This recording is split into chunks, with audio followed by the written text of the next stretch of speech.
And now, Giant Sports Talk Live. Here are your hosts, Eric and Glenn.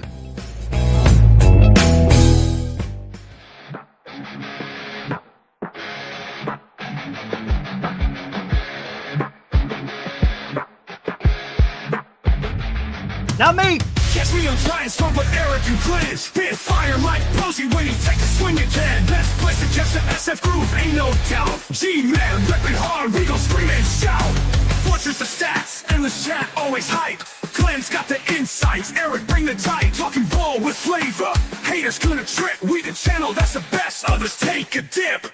Giants Talk Live, best vibes in the town. Eric and Glenn, you know they hold it down. SF loyalty, we rock it like king. Big backs, big hearts, let the joy bells ring.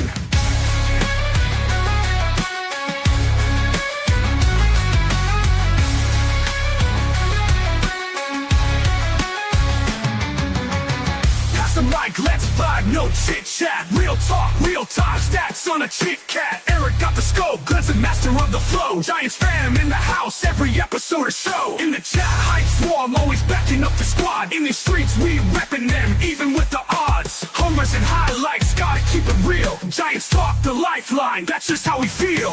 Giants Talk Live, best vibes in the town. Eric and Glenn, you know they hold it down. SF loyalty, we rock it like king. Big back, big hearts, let the joy bells ring. Yes.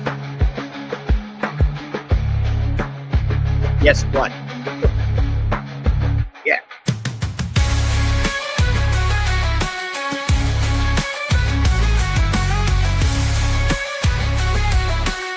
What can I say, Darren? It's not done yet. Pass the mic, let's vibe, no chit chat. Real talk, real time, stats on a chit cat. Eric got the scope, Glenn's the master of the flow. Giants fam in the house, every episode a show.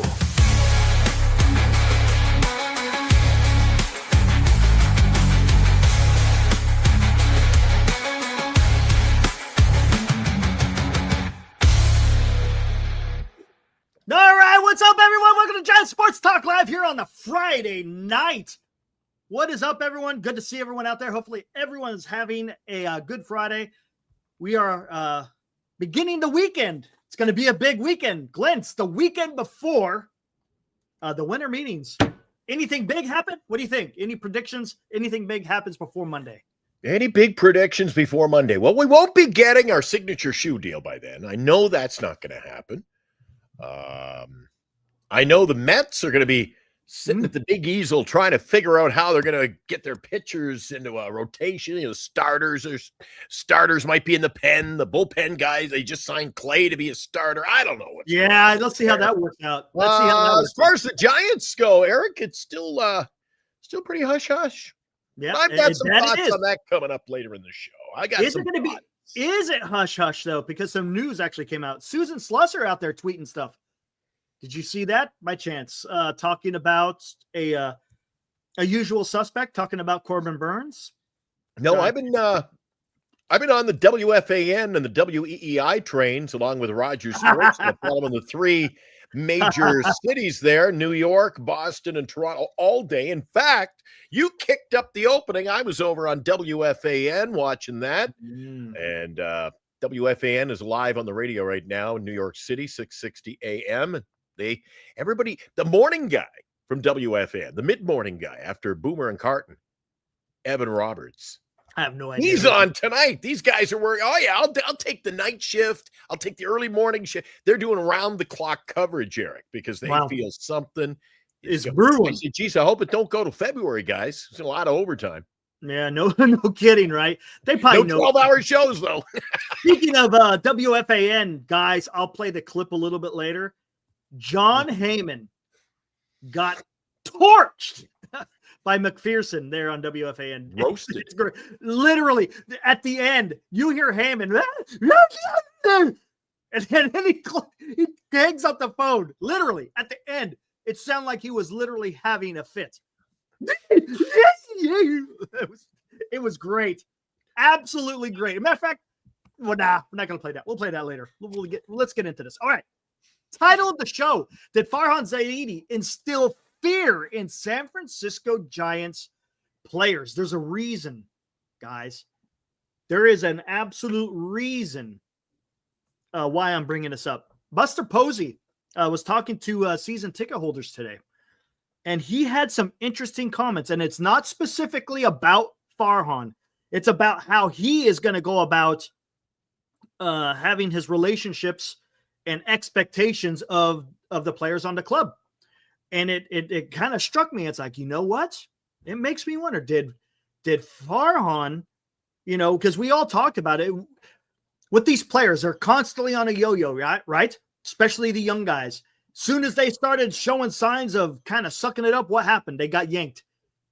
Mm-hmm.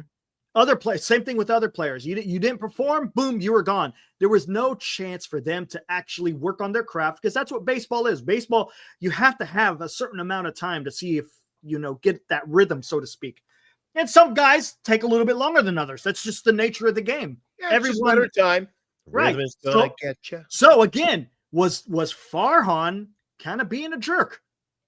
Maybe he was. Maybe that's why Giants didn't win very much.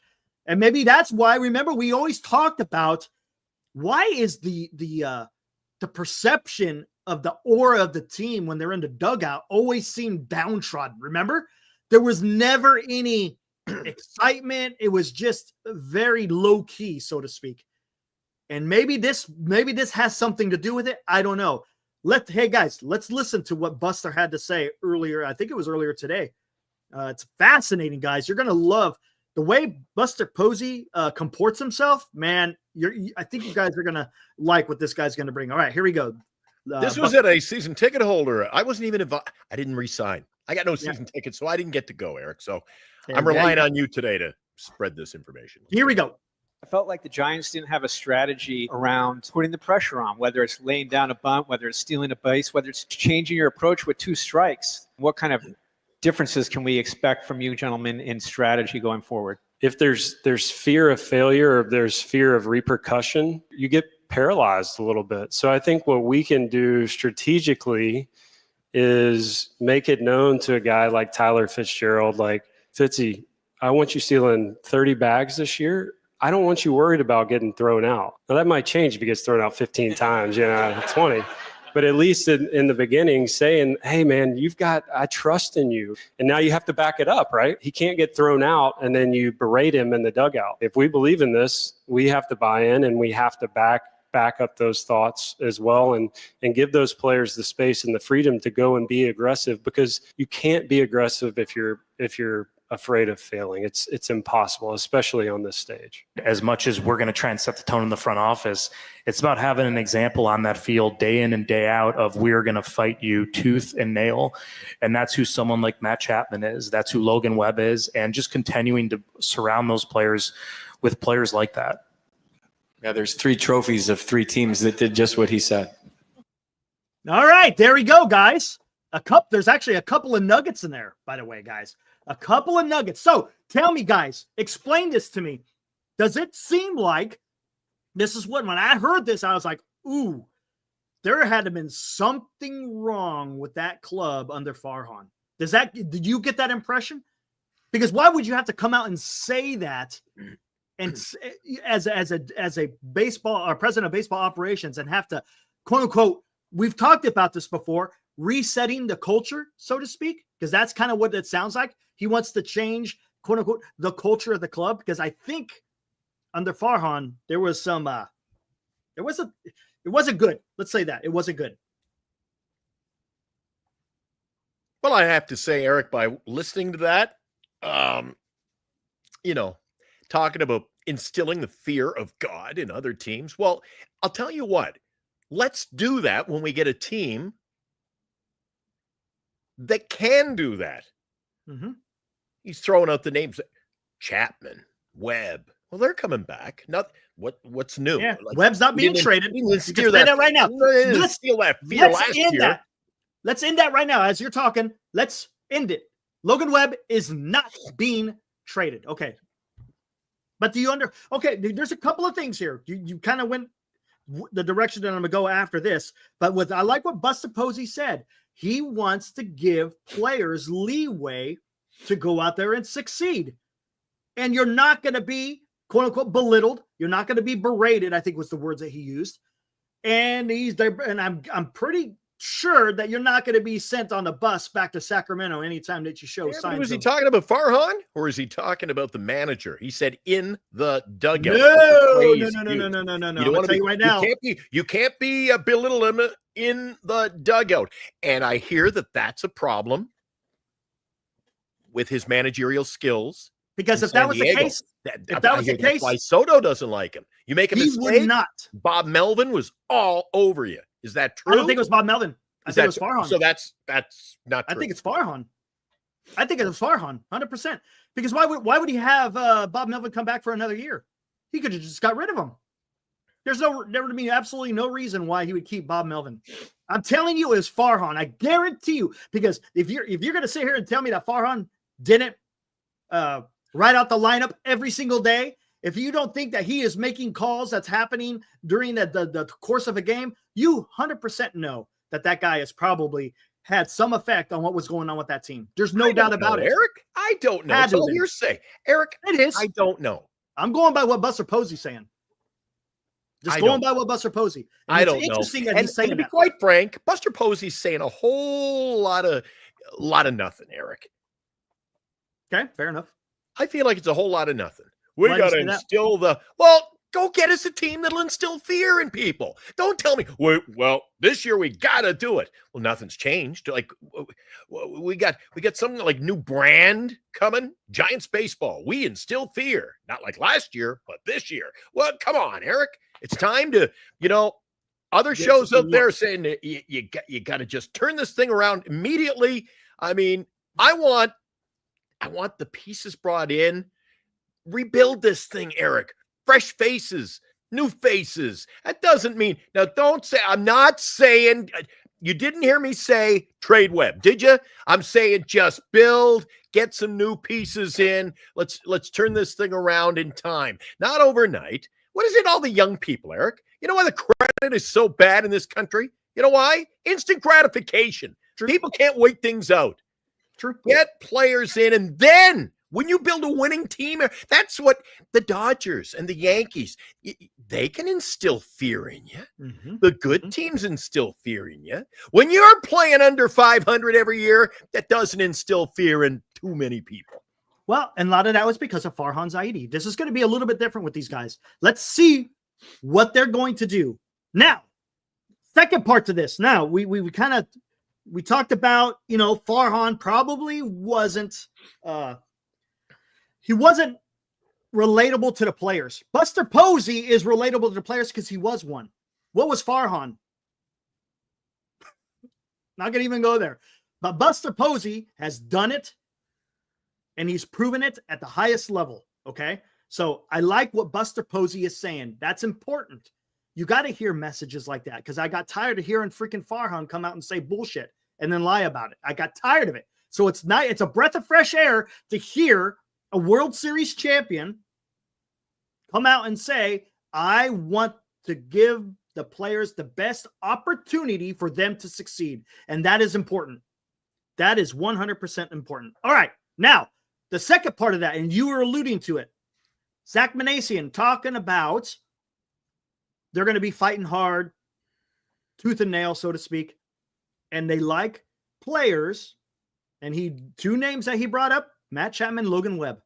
So what can we expect? It's giving you a nugget there. It's telling you what the Giants are looking for. So who out there can the Giants get that fit that mold of a Chapman and a Logan Webb? Geez, there's not too many out there at the age we need, Eric. If you want to build a seniors team, then fine. 30-year-old players, fine. That's not how you win baseball, Eric. Look, 30-year-olds, the normal age for free agency. That's just the way it is. Right. So who's out there? But who's out there? You're talking about building a team around free agents. Mm-hmm. Free agents and trades. So then why don't we just keep the young pieces we have? Like, why are we going to trade our young pieces for somebody else's young pieces? Well, yeah, we still have young pieces. You still got Ramos. You still got Lee. You still got Bailey. You still got Fitzgerald. You're going to have Eldridge come up. You still got young pieces. Eldridge is young. You still got Eric Miller in the bullpen. You got Randy Rodriguez. You got Tyler Walker, I guess you could say, is fairly young. Last year was his really first big breakout year. How old's Walker? How old? He's a little bit old. I think he's like 27, I think, somewhere around there. That's not young, Eric. I want a young ball team. I want young, energetic, and a growing ball team. Here's the thing. You said build around a key. They don't even have their key piece yet. Eric, not yet. What do we do? They don't. Again, don't get me. No, they don't. It's gonna be one of those nights. I'm wound up right out of the gate tonight. We're only Fair in enough. the straight Fair enough. here. Listen, Fair enough. we haven't got anything to build around. Nope. We Not right haven't now. brought in any. I mean, so what has Posey done? He surrounded himself with, advisors. Mhm. All right, enough with the surrounding and bringing people into new surroundings for the field, Eric. Mhm. I don't care. I don't gonna care happen. who his assistant to the assistant director is. I don't care, Eric. Mhm. I want to see Fair good ball enough. players on the field. I don't want Yeah, to see Yaz absolutely. in right. I don't And wanna it's see- hey, I Gabe, don't want it's to see getting Yaz in right field. it's I don't want getting to see Lamont Wade and Wilmer at first base. it's getting I don't want to ready see to kick Wisely off. at second base. It's getting ready to kick off. May happen Well, I this have yet weekend, to see or a it might team start on turn Monday. things around, Eric. There's Mhm. no way. There is no way that this team is a winning ball club next year. I don't care what you think. Okay. When you have to, Eric, this is not. You didn't open up the puzzle and there's one piece missing. Eric, we got a mess. If you go to Walmart, you get yourself kids a puzzle and there's 8 pieces missing. You're like really pissed. How many pieces are we truly missing? San Francisco Giants. How many are we missing? Yeah. How many are we Shortstop, truly? second base, pitching, first base, right field. Well, I would say even bench. Okay. You Okay. got young Bench is players not a there. big deal. If you want to win It's now, easy. even the bench has got to be. It's easy to find bench pieces. Okay. Shortstop, correct. That's gonna Eric, they're it's gonna have to easy address find that. bench. If it's easy to find all the bench pieces, why can't we find bench pieces? Because that's not, I don't care about bench pieces. You got to figure out 1 through 9, then figure out the bench pieces. Okay, why can't Oh, we here we figure go. out 1 through 9 yet? Yeah, they're gonna have to do that. So you got shortstop, has to be addressed. First base, you don't have to worry about. It's coming. Bryce Eldridge is the future. 100%. He's gonna be the guy. Okay. Right field has to be addressed, right? It can't be Yaz all year round. No way. It can't be. Second base, I'm pretty sure it's going to be Fitzgerald. Again, he's one of your young guys. He showed potential last year. Maybe he shows it again this year. Who knows? We'll find out. We'll soon find out. All right. Pitching, I guarantee you, pitching is going to be addressed one way or another. All right, why wasn't it? Okay, let's get to the bottom of Snell. Mhm. Why did Snell walk? Why I don't wasn't know. he? Why wasn't he re-signed last year? I don't know. Maybe they didn't want him. So you're telling me a team that didn't play Maybe. 5, they did. See, we're talking problems, Eric. We don't know, man. We Maybe they didn't like Snell. We don't want Snell. Ugh. I'm just saying, maybe they didn't. We are not privy to the conversations that that was being talked about in the boardroom, discussing which players they want to sign, which players they don't want to sign. So they don't want Snell. Who the hell do they want? Maybe they want Burnes. So you get an older pitcher. No, younger than Snell. How old Snell? 32. I thought Snell was like 2 years 32. younger. Maybe I got him backwards then. Apologize. So that would make Burnes around 30? 30. All right, I have him backwards. Pardon me. Sorry about that. No worries. That's what I'm saying. We had so much Roger- talk about them all. And age is there was a big argument I heard on one of the other networks earlier today about age, Eric, and how that you often bring that up. And they didn't care, and I don't care. They go, yeah, they're talking now, Eric. There are reports. Soto, you remember you said he'll never get 7. Mm-hmm. Now they're talking he's going to get near 8, if not 8. And they said he's not the player Ohtani is. Nope. He's not the player Ohtani is. No, he's not. Let's see what happens. We'll see, man. Like I said, I'd be shocked if it gets to 7. Because I see the Blue Jays and Red Sox have both said here they pulled an Eric. Or Tommy D. Here's the blank check. That's what they say. What do you want? Yeah. We'll see. Usually that doesn't work though. If it's Usually getting up to those numbers, Eric. We'll see, man. We will see. It's going to be interesting, man. gonna be interesting. I'm looking forward to see how this all plays out. It's gonna be a fun freaking offseason. It's gonna be excitement guaranteed, no doubt about it, to see what is going on. No doubt about it. Oh, right, real quick before we continue on, there's also some other news. I agree with Anthony too. You know what? Oh, the Giants are in on Burnes. Well, what about the other 9 teams that are in on Burnes are going to pay more money or have more pull? That's possible. Look, in free agency, in free agency, man, you never know. But speaking of pitchers, you see Shane Bieber signed back with the Guardians. 2-year deal. A little bit weird. There's some opt-outs in there, I think, if I'm not mistaken. There's one of Dilly's moves off the table. Supposedly, there were some other teams offering even more, but he wanted to go back to Cleveland. That's how they do things in Cleveland. What's up, Al? I see what you're saying, man. I see you, Al. Right on, dude. You know what, Al? If there's truth to the rumors right now that the Blue Jays are in on Soto, and that Soto thing doesn't get done, there'll be no trades coming up with the Blue Jays. Here's a question. If they're in on Vladdy, then they're in on Soto, then they're in on Vladdy and Bichette. Okay, talk to me about this then. If they're so into going to sign Juan Soto, how come they haven't locked up Vladdy? I don't think they're going to lock up Vladdy until they know they got Soto. But why wouldn't you lock up your own guy? That's your own guy. Don't you want both? So why wouldn't you lock up your own guy first before you go in to get Soto? I'm of the that you're just saying the opposite of what all the other pundits are saying, Eric. You don't sign Vladdy and Bichette. You don't sign anybody till you get Soto. Because if you don't get Soto, then they're going to start over, and then they're like the Giants then. Well, we're in a no-win situation.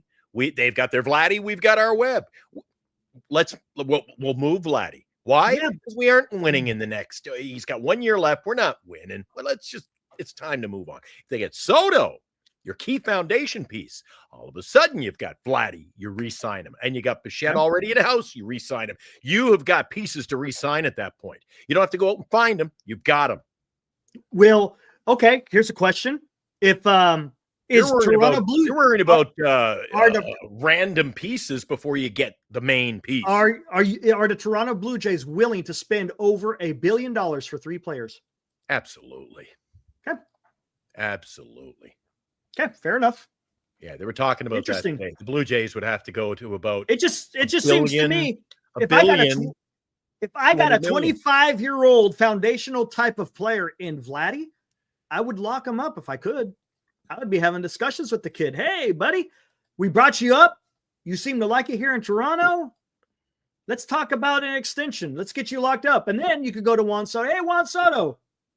But if you don't get Juan, when are you going to win? When are the Toronto Blue Jays going to win, Eric? They're in the same – picture this. The Blue Jays and the Giants are pretty much on the same track. A fast track to nowhere right now. So Toronto fan bases, we're going to turn it around. The Blue Jays are smart enough, I believe, to realize that if we don't get Soto, we're not in this. This isn't a quick fix. So they're going to have no choice but to move off from these players. Fresh faces in new places, both for Vladdy and people coming in. You're going to worry about winning in 27, 28, which is what the San Francisco Giants should be building, not building for, we can get all these 30-year-olds and 32-year-olds in for next year, Eric, and at least make the wild card. So you're starting to talk more like a wild card guy. I want to win, Eric. Build a team that's going to start winning tell me this. The Dodgers and all these teams years from now, not next year or the year after. So if the Toronto Blue Jays are you saying Toronto Blue Jays should go after Juan Soto? They are. Yes. Should they? But I'm just saying, should they? Already have pieces. But they're worse than the San Francisco Giants. So why shouldn't the San Francisco Giants be in the same boat? They should be. Okay, fair enough. You think they will? Should be. But as usual, what the hell do the San Francisco? What do I know? Because apparently the Giants don't know either. One thing we do know is the Giants have freaking money. It's just the willingness to part with said money to get a foundational piece. I don't know. We'll see, guys. It's going to be interesting how this all pans out. It really is. Okay, real quick. Let me circle back to Farhan real quick. And did you see the heads? Hey, maybe they are talking with them. Alfonso says coming around. Alfonso says the difference between Toronto and San Francisco is that they have 2 young stars. We don't. Yeah, but you know what else they don't have? They got Bo Bichette Yep. who I don't think they care if they keep more. I don't think they really care at that. They don't really care, Eric. That's the word in Toronto, and I don't think they do. Vladdy, on the other hand, could be an exceptional. You can keep a guy like Vladdy. I'm not saying you have to trade him. I'm just saying what should be happening around Major League Baseball in these situations, right? So, where did that post go? Oh, which one? Hold on. That I was discussing because I wanted to refer to it. Now you pulled There it is. down. Here it is. So the difference between Toronto and San Francisco is they have two young stars currently. Giants don't. I would dare say that Eric. Helio Ramos, 2 months in, was already an all-star. I say he is he's a star. He's a young player. star. I'd say he's a young star. Yeah. I think you've got guys who, if Jung are not Hoo Lee has considered potential. stars, they're on the cusp. Jung Hoo Lee, He's on the cusp. Yeah, be a I agree. star in the league, Eric. Bryce Eldridge, Helio again, Ramos, hasn't done it yet. Bryce. There's a potential. So I think the future is as bright or brighter for the Giants, and that's why I feel that the San Francisco Giants should be in it more for Soto than the Jays are, Eric. Fair enough. Why can the Blue Jays, Fair enough, with all their money, go out and get spend $1 billion, and the Giants are nickel and diamond again? And don't say they're not, guys, until they prove you different. What are we doing? You know what? At least last year, as misdirected as it was, they spent money. What the hell is going on, Eric? They spent money, but it was this year. I'm going to be very interested. What did they spend money on, though? Again, because last year we spent the money, and I couldn't believe where the money was going. Brock, I hope we're not going down that route again. Give it to all these old guys and guys that are, broken down wings. Like you bring in Jung Hoo Lee. Well, he'll be better by July. Well, we'll be 18 games at a first place, and the season's going to be over by July at that rate for the San Francisco Giants, Eric. I tell you what, they spent money in offseason, but it's how they spent. We've talked about this before. They didn't spend it right. But then again, we're talking about Farhan Zaidi. Farhan Zaidi is no longer part of the San Francisco Giants. This is now Buster Posey. Let's see what he does. We get something done. know. I want to see him get something done, Eric. It's like guys who wear. Listen, you see Buster. Buster's at the winter meetings. You've got the little pocket handkerchief. Who cares if it's there? Is it for showing or blowing? Don't know. So I want to know if the Giants are going to make team Vince. moves, or it's going to be another rinky-dink year. We don't know. Let's see what transpires. That's all we can do, man. But again, listen, Necron, Blue Jays need more than just Juan Soto. Eric and I have been saying that, I think, since we started this show. Teams need more, but he is your foundational piece. Without him, you really have nothing. Unless you have in building, Eric, you call it the cornerstone. We don't have a cornerstone. Blue Jays don't have a cornerstone either. No. Well, yes, Guerrero, Vlad is a great player. I don't call him your cornerstone. I don't think you're building around Vladdy. You could build Vladdy is still such a low-key guy. He's not your cornerstone. You need a guy of the stature of a Soto. You need a guy who, Eric, that guy's got charisma. He does. But Vlad, you can build around. The guy's got the talent. There is no doubt about it. He's young and he's freaking fantastic. I don't think you build around him. No, you can build around him. Yes. I mean, I've seen him grow up there. To be honest with you, Elliot Ramos could be a guy eventually that gets it. It's possible. We don't know. How many years has he played in Toronto, Eric? Vladdy Guerrero. I'm not sure. Was it like 3 or 4, right? No, more than that. More than that, Eric. Time is not on his side in that organization, dude. He's only 26, 25, 26.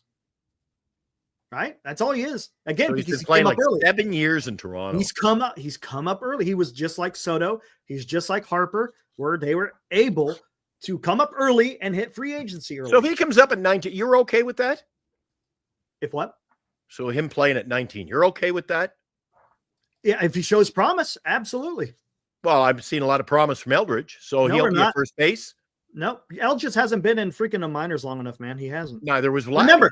Remember, because when he came up, he was supposed to be a two-way player, right? And then they said, no, let's not do a two-way player stuff. You're just gonna be playing a position and have a bat in your hand. They had to switch because remember when they first recruited him, He's going to be the next Shohei Ohtani, right? Who? Him and Reggie Crawford were both supposed to be two-way players when they drafted him.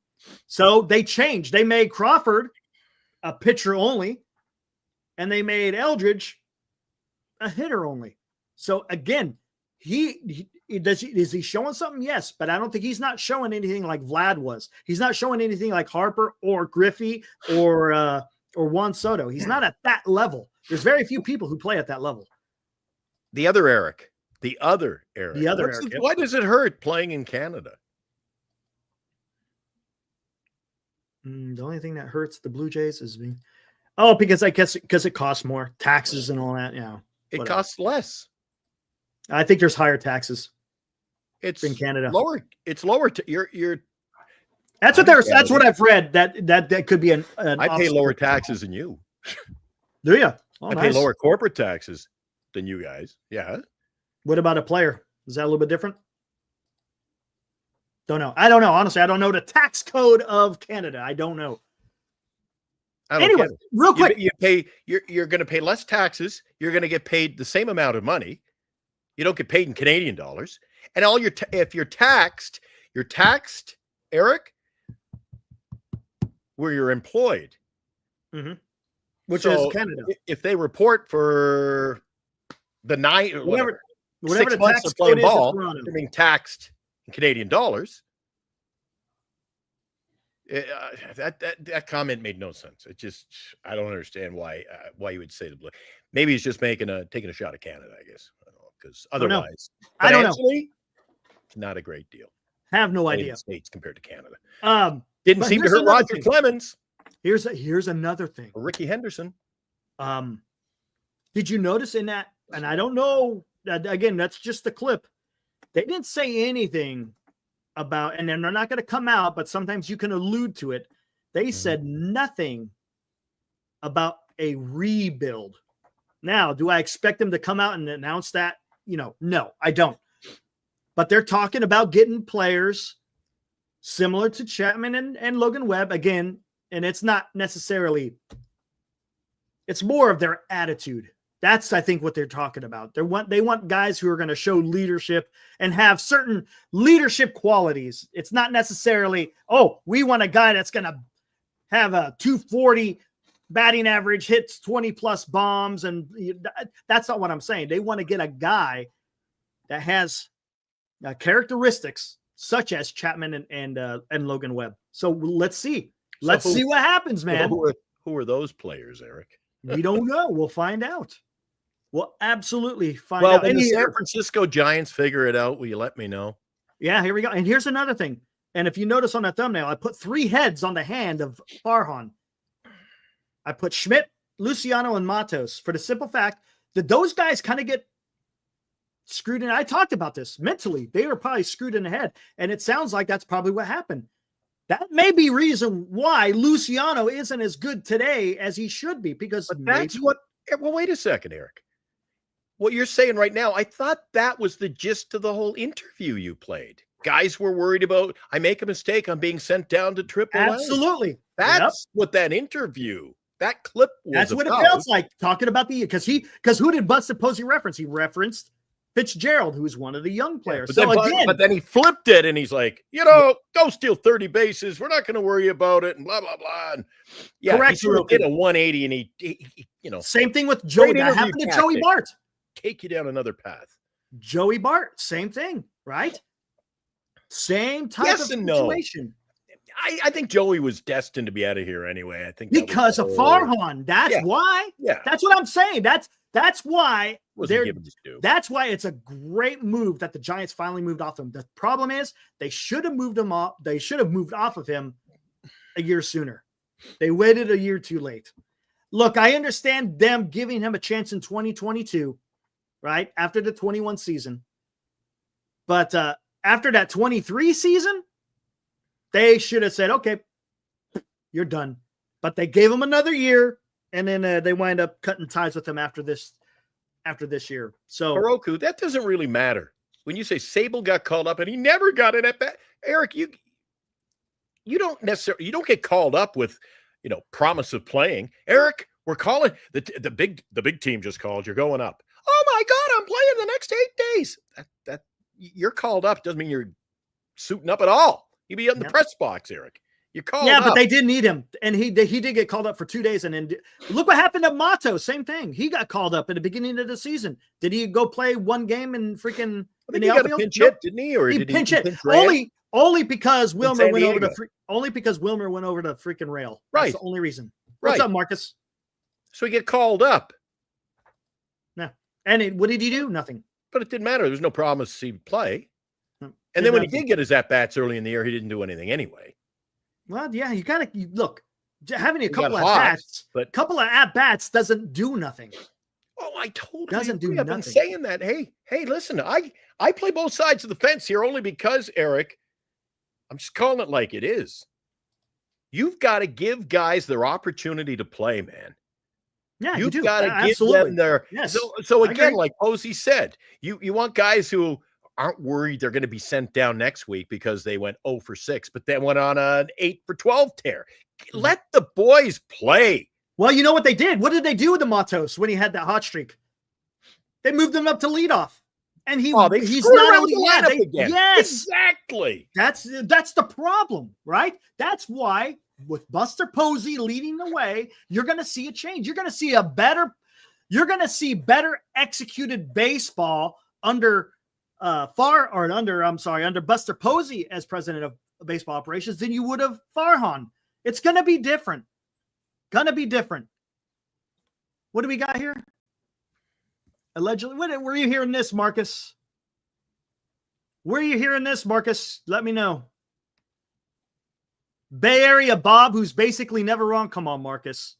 What are you talking about, Eric? Marcus, come on. What? Come on, Marcus. What? I'm not going to go with Bay Area Bob. Just saying. What are you talking about?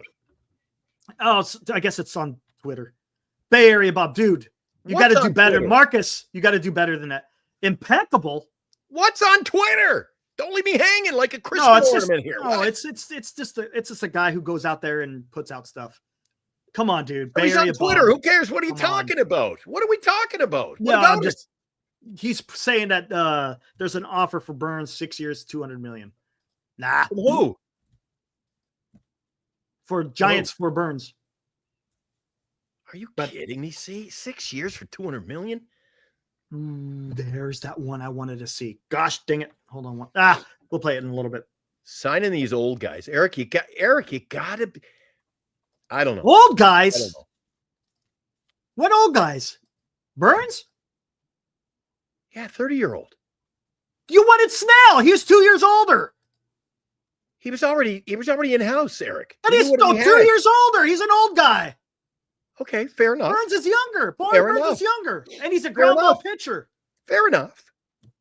I'd rather have Snell than Burnes, but that's fine. Fair enough. You want to go the age, everything's got to be an age, then get rid of Wynn. You said it. You said, the old guys. you said it. That's why I said, dude, Snell's 2 years older and we wanted him. You got to build this team around youth and free agents, or not free agents, the draft, Eric. Start over. Look, you're trying to patch tires buy a new inner tube instead of putting patches all over it. How are you patching it with the ilk of freaking Corbin Burnes? The kid is good. He's good. He won a Cy Young. So did Snell. I know. So what's wrong? Either one of them would have been great, right? Come on. That's not a patch job. That's fair enough. I'm saying fair enough. But you're not going to be a World Series team, Eric. You got to start this thing. The Houston Astros couldn't win 50, 60 games back around 2013. What happened, Eric? What happened? The Baltimore Orioles. Holy crap. What a tire fire that was. I got to say this again. Look at their lineup, Eric, and see how young they got, and they don't get the first pick. You don't go out and build this team with all 28-year-old players and 30-year-old pitchers and expect to win a World Series. You want to sign Sagano? He's 35 for 1 year. That's right. What for? What point? That's a patch job. That's a patch job if I've ever seen one. 35-year-old for 1 year, and the Giants aren't doing nothing. What's the point? So when are we going to compete, Eric? When are we going to be a competitive team? We don't know. We're going to have to see what happens, man. Okay, when you say we don't know, we don't know. I say it's at don't. least 5 or 6 more years. Then why go Sagano then? Then why go Burnes and Webb? What are they going to do? I don't want Burnes and Webb on this team when we're competing six years from now, Eric. No, because if you have Burnes and Webb, you could be competing in about 2 to 3 years. Come on. The same thing happens every show. You're crazy. Come on. I'm crazy, but you're the one talking about old players and you want to get Sagano. For 1 year. Oh, okay, if you can sign Burnes for a year, you're talking about patch jobs. You need to pay. What? You're talking about patch jobs with getting old guys.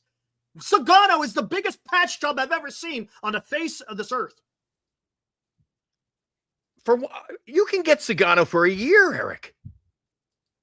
For what? To do what? You're going to have to sign. What was that rumor? 6 years for Burnes? Come on, man. Yes. All right, let's go out and get all 30-year-old players and sign them till they're 40. What the hell are you doing? Did you want to sign Aaron Judge for the Giants? Would you have wanted Aaron Judge? Oh, I would have loved to have. Not at the length of the contract. Nobody was going to get him. You're not going to get any less than that, though. You're not going to get any less than that. Pete Alonso. Nope. Let's see. You had. You didn't want Pete Alonso either. Don't say now. I don't want Pete Alonso. But Aaron Judge, 30 years old. Right? Most free agents today hit free agency when they're 30 years old. If I'm not mistaken, I think Nolan Arenado, when he got a big contract, he was 30. And most free agents you sign today aren't the player. Bad money. I know. The player. I know that. They were. You know why? Because you're paying for past performance. And you should be paying, like I said last night, you should be signing a free agent for future. And you know what you're going to be wind up? If you do that, you're going to wind up like the freaking Oakland A's and the Chicago White Sox.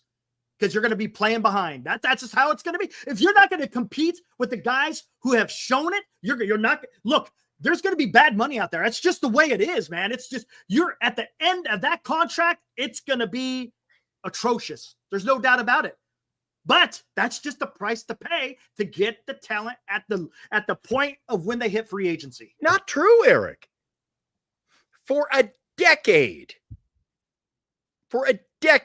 See, the San Francisco Giants should, A, be using major league money like they've got, but they should instill the exact same format as Tampa Bay. Tampa Bay's competitive in the American League East year after year after year after year, and most years are fighting down to September, 1st of September. Hey, we got a shot at the playoffs, whether they make it or not. Why? Because they know how to develop young players and make trades and bring in 3 or 4 young players. And one of them hits, Eric, they're fielding a young, competitive team. They just don't spend the money to keep those players. A la the A's, the Athletics, whatever the hell you're calling them these days. The A's, the Oakland A's. Now, so we don't need get to me get wrong. young, Tampa Bay, like Houston. That's the way they built their team, Eric. Okay. Let's look. I don't believe in signing a whole lot of free agents. Okay. In hockey, Pittsburgh did that starting about 1975. That's all they did. You know why they didn't win? They didn't play 500, Eric. 1 year they won 16 games out of 80. You know why? Because they played this, let's sign all these old free agent guys. And I'm telling you, said it the other night. Eric, 30, 32, it's getting old in Major League Baseball. I'm saying go young. Fair enough. Now, Tampa Bay Rays, I'm not going to doubt. They put out winning product. But when's the last time they won a World Series?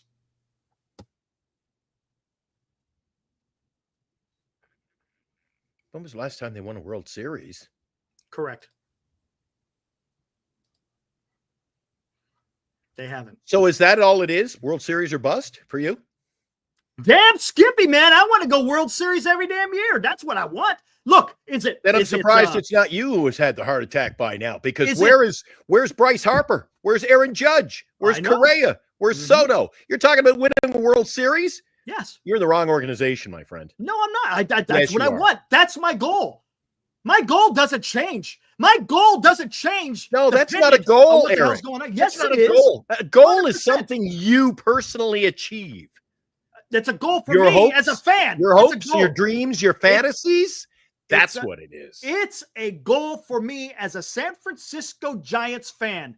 I want to see the best product out there. I want to see the team go out there and compete and give it what they can and get to the damn World Series. That's what I want. That is what I want. Come on, man. That's all I care about. I want the club to go out there and compete. I'm tired. These last few years have been absolutely atrocious. There's been no winning. That's I want to see winning. Your dream are is to see this team win a champ. No, it's a want. It's a goal of mine as a San No, Francisco it's not a goal. Giants It's fan. a want. I'll accept that. A goal, Eric. A goal. I'm reading this too. Best Go I for can it. tonight. Revives Yes, around Elias. your personal development. Okay. My personal What you development as a achieve San in your Francisco Giants fan work. is for them to win the motherfucking World Series. Your That's work, what I want. your That's what finances, I want. things you can control. You have no control over the San Francisco Giants. Of course I don't, but The I have only- control the of only how I thing feel. we as I have fans a have control over is we give them our money. Yeah, I don't give them. How much money have I given the freaking San Francisco Giants? Not much, but you know what? I still freaking root, and I still want to see them go out there and do the best. It's a goal of mine as a San Francisco Giants fan to see them succeed. That's what I want to see. That for me, that's what I want to see. No, it's a hope of yours. It's a goal of mine. No, a It's goal, a goal is of something mine. you personally achieve And through personally, your efforts. yeah, What are you know your what's efforts if personally- you're not giving them any money in sports? You want to talk about personal achievement of mine? Is guess what? My team is doing freaking fantastic. That for me is a personal achievement as a fan. Well, I'll make As a sure I talk to fan. Buster, and as I'm soon a as they fan. go above 500 this year, I'll make sure Buster sends you a certificate. You can put it right up over the wall. See where you got your little picture? Hell You- yeah. You put Hell a yeah. certificate. Hell yeah. I reached my goal. I reached my And goal. you know what I want? I would love that. I would love Buster Posey to reach out to me and say, Eric, you're such a fantastic fan. You got a fantastic show there on Giant Sports Talk Live who does nothing but try to want the best for the San Francisco Giants. I'll put that motherfucker right there. I'll put it right there, man. Come on, let's go, man. All I want is the Giants to go out there and get some shit done. That's all I want. Period. All right, let's get back to the chat. Forgot about the chat. Let's get back to the chat. I'm not gonna sit here and just whatever. I can't do that. I want the best. Now, if they go out there and they totally shit the bed, well, then you're gonna see me on here freaking bitching and complaining. Why do I bitch and complain? Because I want the team to do better. Simple. It's simple. I just want the team to freaking win. I agree with Michael. That's the control, Glenn. You have to stop going around in every circles. Everyone will see how fast they turn it around. Yes, if you build with young players, get them under control, a la be a Tampa Bay. But then when they get Eric, you got them for 5 years, they're 25. What happens when they're 25? That's when you sign them and you pay the money and you keep them. That's how you build from the ground up. Not to the eighth story and then let them loose and then go get everybody. I don't want other people's cast-offs, Eric. Okay. Listen to this. Listens to this. How about we do what the damn Dodgers did? What have the Dodgers done? Seems to work for them. Yes, we could build through the farm. I get it. But you know what else you could do with the farm? You could use it to go get actual MLB talent. Right? That is a possibility.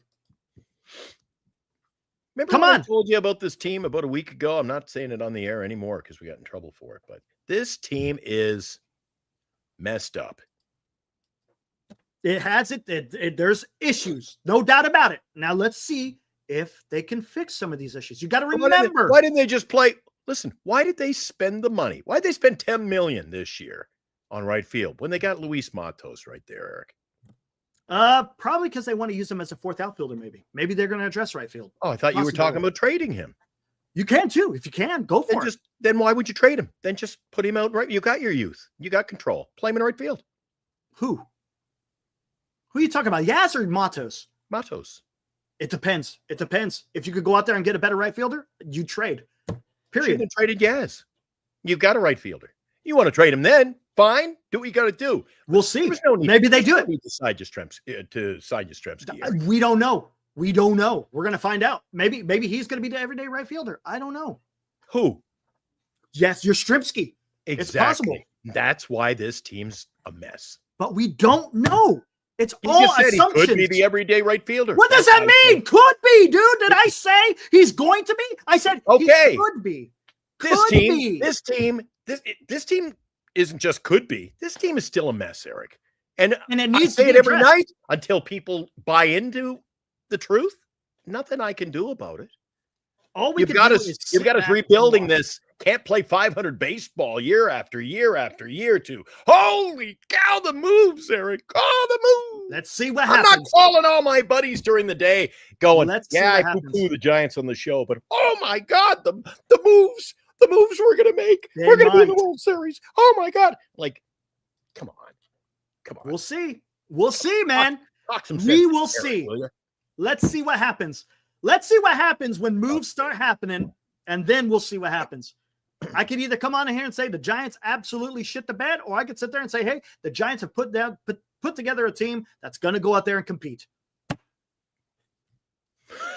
Come on. Right on, alive.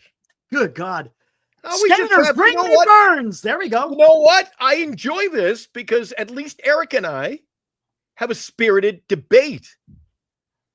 Spirited. I don't crap all over. I don't agree with him, but Eric's entitled to his opinion. Eric gives just me says free Glenn will, is entitled to his. Yep. and occasionally, not all the time, I'll call Eric and I'll say, "Geez, dude, you were right," and vice versa. That's what this show is about. Speaking of which, guys, If you I wanna come see on the something show every night and you go, "Geez, I'm glad we signed Yaz," and I go, cool? "Hey, Eric, I'm glad we signed Yaz." Okay. What do you think? Oh, Chad is glad we signed Yaz. Wouldn't it be a boring show?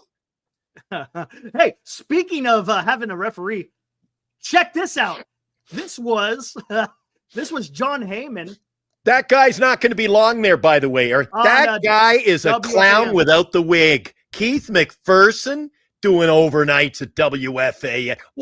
That guy, Eric, a bum. He's a bum.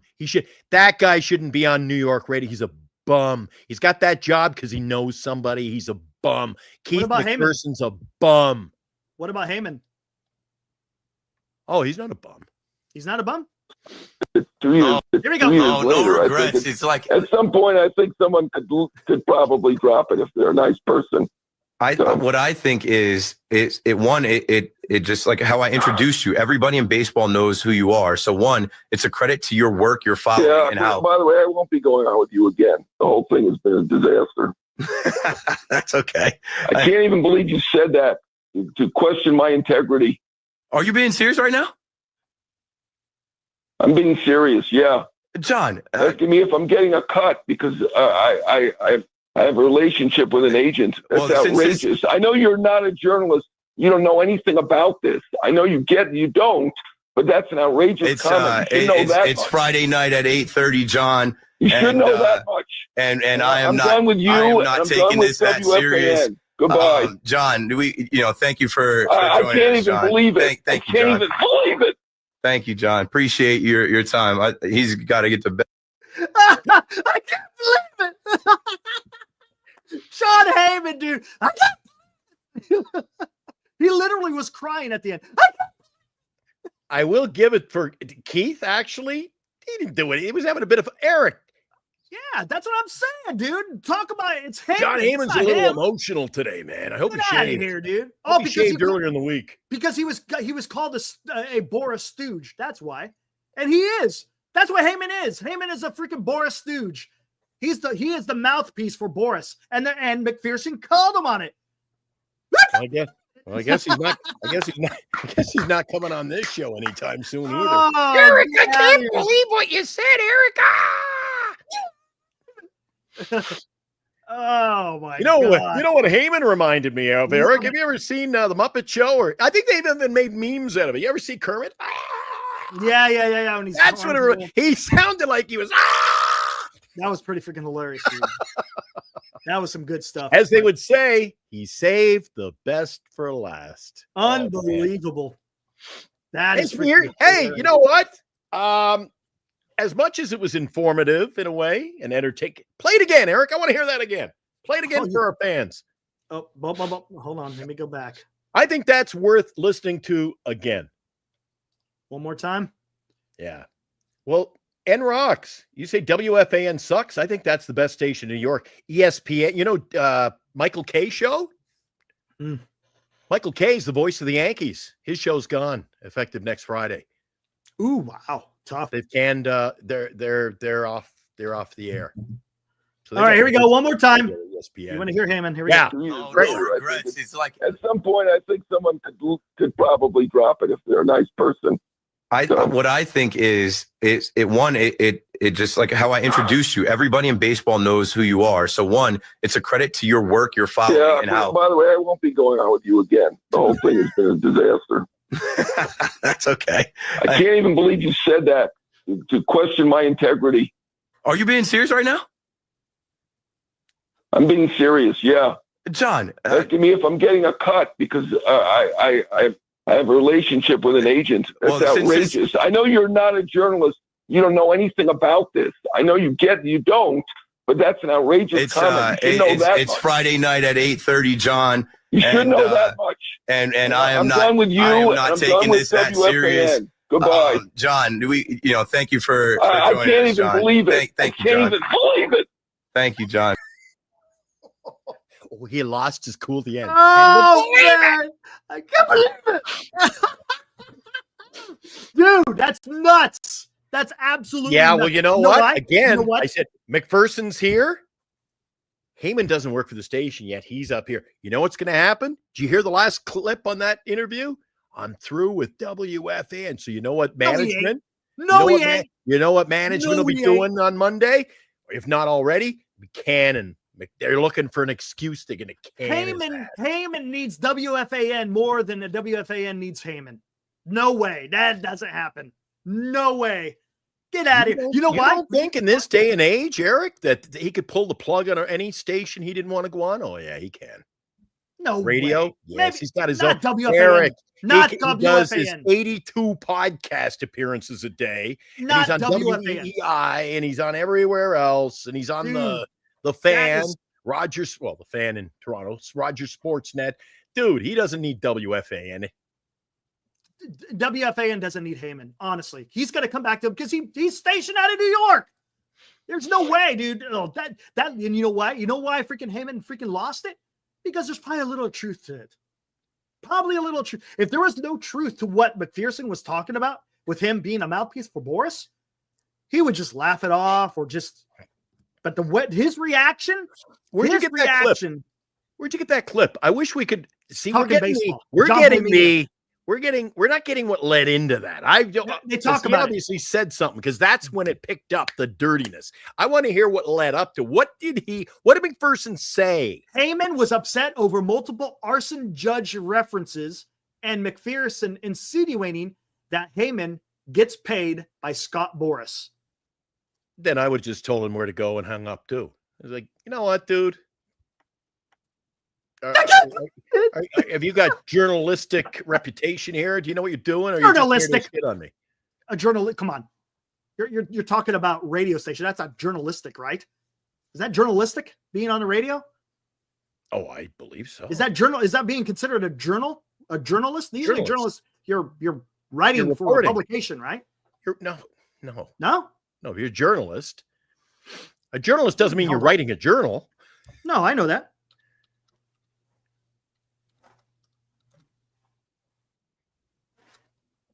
Yeah, I wish I could hear it. I wish I could hear what if we had that in it's a person who writes for newspapers, magazines, or news websites or prepares news to be broadcast. There you go. So McPherson prepares the news to be broadcast. Okay. So I guess that's okay. A so person who writes, but you can't ask inappropriate questions either. Eric. That's not inappropriate because you just make it. Well, do I go on the show and go, it's Glenn and Eric. We're back with another great Friday night show. Now, Eric's a stooge for Soto because all Eric did. I think Eric gets paid under the table for cheering on, signing on the San Francisco job. Good to have you on the show tonight, Eric. You'd be Fair enough. That makes sense. kiss my ass. Like, well, I wouldn't say that for the simple fact because I know what I'm doing. because Heyman's not. Because you know what I'm saying? But Heyman doesn't know this guy, and this guy's on. McPherson obviously treated that more like it was his buddy he's interviewing, not a professional. That's another problem with sports radio these days. And here's another thing: is come on, is Heyman? He always does the bidding of freaking Boris every time. He's the one that's putting it out there, talking about multiple teams at 700 freaking million. He's the one that's doing it. When I get him on my show, I'm. Oh my God, D-Shot Eric gets paid by Boris. You know what they say on the X-Files? The truth is out there. Oh. Right, D-Shot, just saying. All right. Is there any freaking news out there, man? I don't know, but you know what, Eric? Padres finalizing their coaching staff. You look for some news. I'll play this. I got to get a fresh soda. Christmas is coming to Giant Sports Talk Live. Be watching Giant Sports Talk Live beginning December 10th for the 12 days of Giant Sports Talk Christmas. We will announce one qualifier each night for 12 days, and on Christmas Eve, we will draw for a grand prize of a Barry Bonds jersey and 2 tickets to attend a Giants game with Glenn and Eric. To qualify, simply be watching Giant Sports Talk Live to pick a number between 1 and 12. Then, on Christmas Eve, Santa's elves, Glenn and Eric, will randomly choose the grand prize winner. The 12 days of Giant Sports Talk Christmas, coming December 10th to Giant Sports Talk Live on Northern Lights Entertainment Broadcasting Station. Right on. Still think your hat sucks.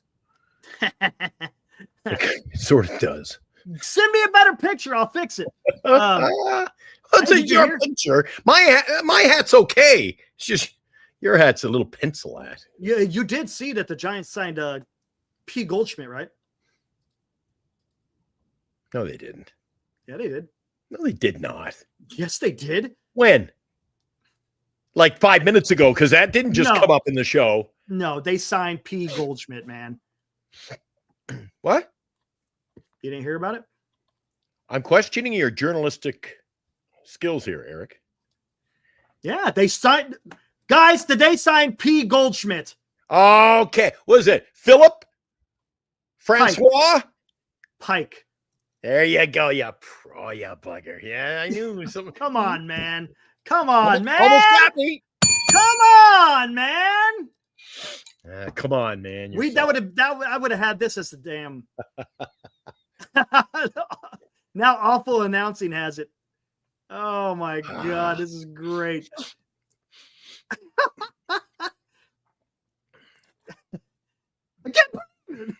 I love it, dude. Anyways, what the hell are we doing here? Here you go, more Katna.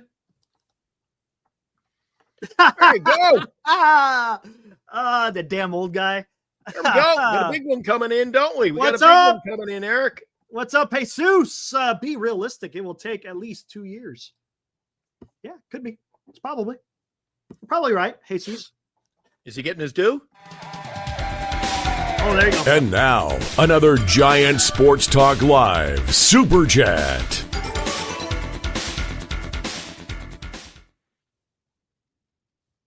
Right on. Where are we at here? There it Jesus is. been in a lot. Another one of our. Yeah, absolutely. He's one of our regulars. Yeah, he's in here a lot. Appreciate it, Jesus. Thank you, sir. Thanks, buddy. Yes, Enrox, not Paul.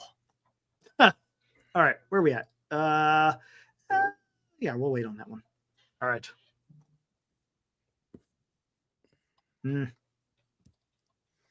What else is out there, man?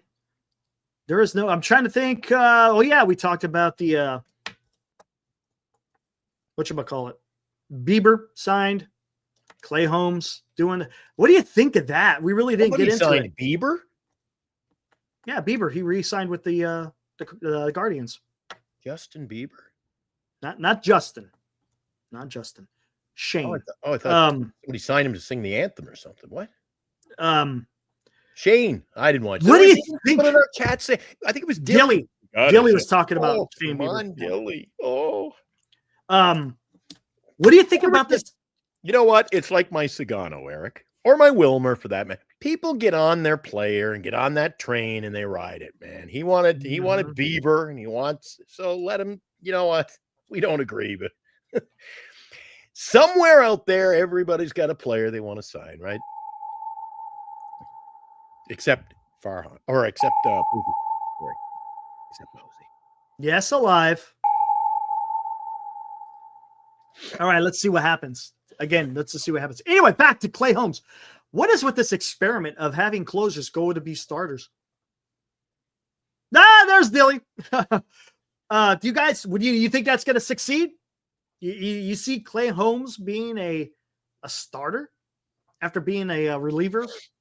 Well, you see what happens when the Yankees bring relievers in. Yeah. Starters. Yeah. Ask Freddie.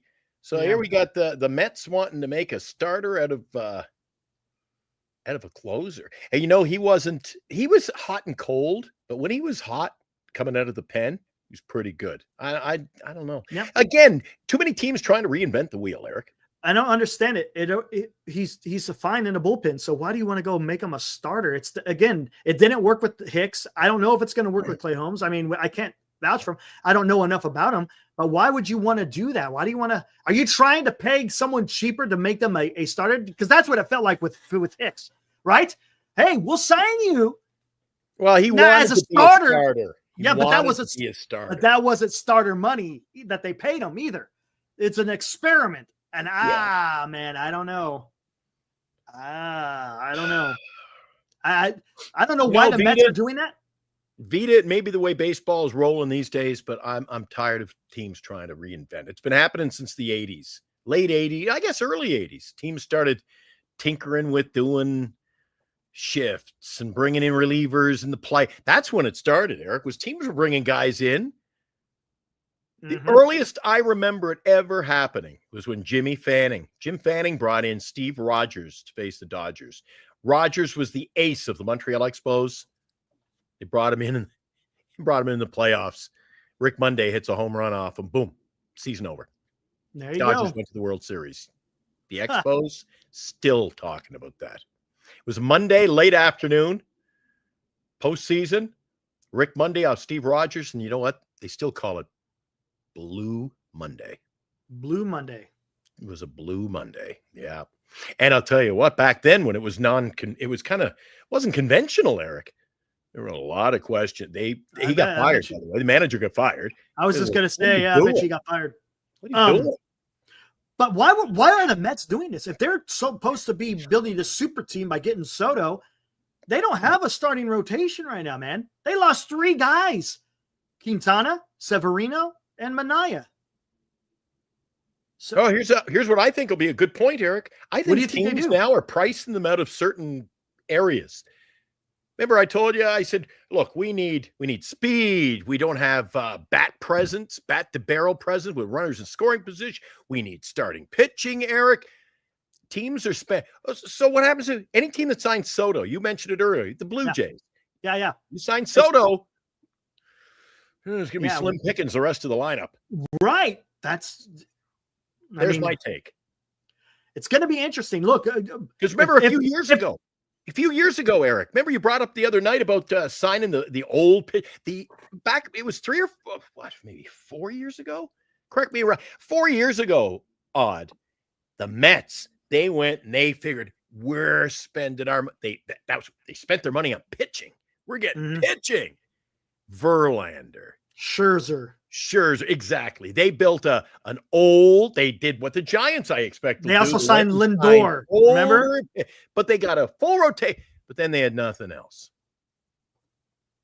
Now they're wanting to put players on the field, but they don't have a pitching staff. See what I'm saying? And this is the thing.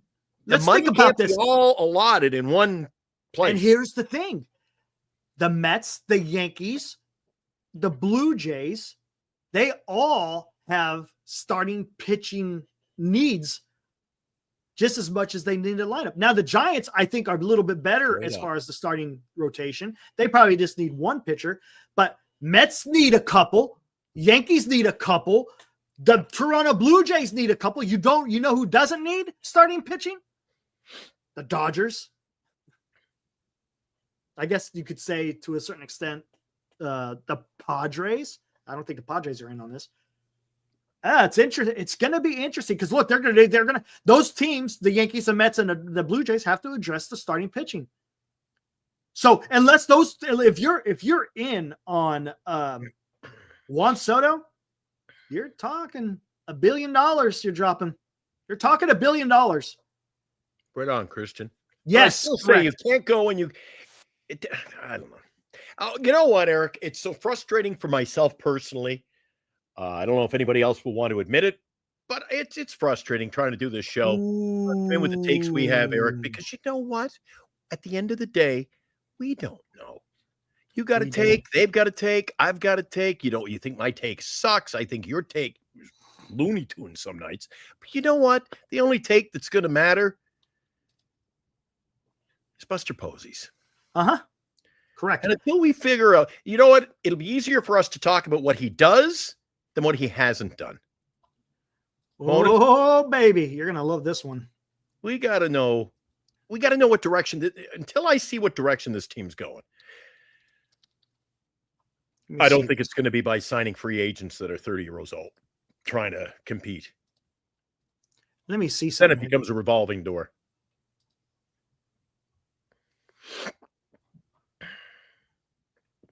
Right on, alive. The Giants keep going from mediocre to mediocre. Hmm. And no, I wasn't at Buster's press conference today because that was only open to people who had renewed their season tickets. I wasn't. I got to the velvet ropes, Eric, and they wouldn't let me in. Oh, no kidding, huh? You got your season ticket pass? I'm like, I haven't renewed. No, I wasn't even there, but you're not even in the same country. I wouldn't have gotten in. I'm gonna see something. The press conference. Isn't that press conference up online, Eric? Isn't it? Yeah, it is on SF Giants Twitter. Yeah. Or X, is that where you're getting Eric? Eric does listen to me. SF Giants Twitter. What about? Didn't you mention on one of the shows the other night SF Gate? Yeah, SF Gate. That's yeah, you were telling me about That's that. the one I was trying to get you to go to. Good, yeah, up to date information there. Oh gosh, dang it! I'm trying to think of who else. You know what, babe? I've been reading that. I've been reading that's the route they're going to. What's the that? Cubs are just tired of trying to compete, spending the money, and they're like, we're going cheap too. I think that's going to be the wave of the future, Eric. There's going to be teams out there that are not just big spenders, elite spenders. And then there's going to be everybody else in baseball who's like, we just can't do this anymore. Trying to think of this real quick. You guys agree? That's what I'm seeing. I'm seeing teams that they're going, here's our budget, like the Giants. Here's what we'll spend, and that's it. And that appears to be about 85% of baseball now. And then you've got the elite who go and chase the big boys. Let me see this real quick. I'm trying to figure something out here. But we've never signed them, so we're not even in that ballpark as the Yankees and the Dodgers and the big boys, the big boy table. Interesting. I'm trying to figure something out here. How do I want to do this? There's going to be the elite, and then 80% of the Major League Baseball is just fighting to make a playoff spot. Just bear with me, guys. I'm looking stuff up. You know, you can be in a bad. That's the tough thing. Teams that are in the American League East and the National League West, Eric, toughest divisions in baseball. You can have a team that plays 500 ball and win your division in some of these others. Oh, how can I do this? Hold on. Son of a. That's Christian called you right on. Thanks for agreeing, Christian. He calls it, yep, the haves and the have-nots. Hold on. That's what I'm saying, Christian. And until I'm kind of agreeing with Eric to the point that we don't know. We don't. What the Giants are going to do. And I'm kind of getting tired of coming here every night with these Eric and I doing the same the same routine every night, if you will. We don't. Well, people like talking about it, man. I want to see. I want to give us some. The Giants need, even anywhere in Major League Baseball, give us some good talking points.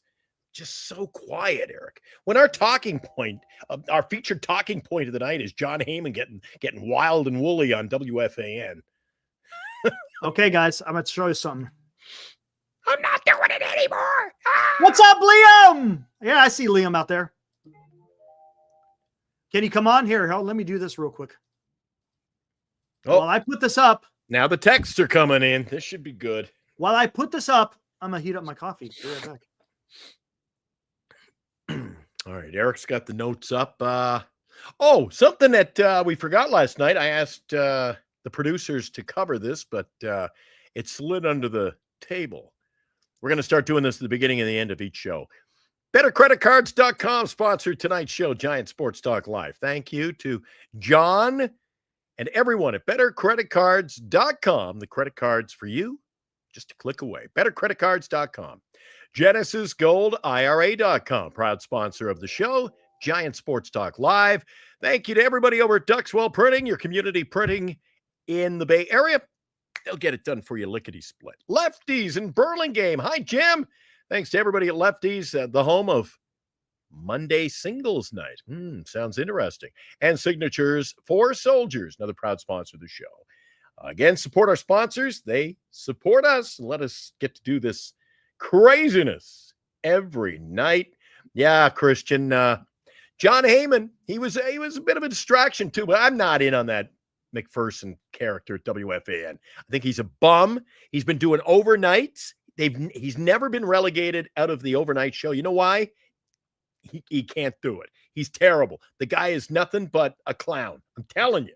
So while we appreciated the clip and the fun and the it brought us, then you know what? I had to hear it. I just had to hear it because the guy sucks. All right, see those numbers? Eric. Would you like that guy on your team? Right on, Will. 2024. 512. So he played a lot. 16 stolen bases. I don't know. It looks like Ha-Sung Kim.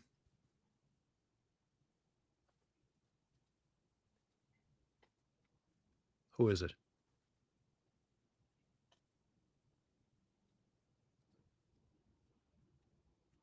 $55 home runs. That's 5, 10, 3. So he's played what? Roughly 4 seasons, Major League Ball? Mm-hmm. 55 home runs in 4 years, 20, 40. So that's like averaging 15, 30, 40. That's not even 15 a year. I would say that those are Ha-Sung Kim kind of numbers, are they? Ha-Sung Kim? No. Okay, they're Ha-Sung Kim kind of numbers. 16 a year, 21 home runs. I don't think he'll hit that many, especially playing half a season at Oracle. But yeah, that's okay. Who was that, Eric? Seiya Suzuki. He was another guy we were in on. I was disappointed we didn't get Eric. Is he available? The Cubs are talking about trading him. I'd pick him up. 283? You're telling me that's not so bad? That's pretty fucking good. Oh, watch the language. Then what do? We're going to make Yastrzemski our he'll play Fourth once a week. Fourth outfielder.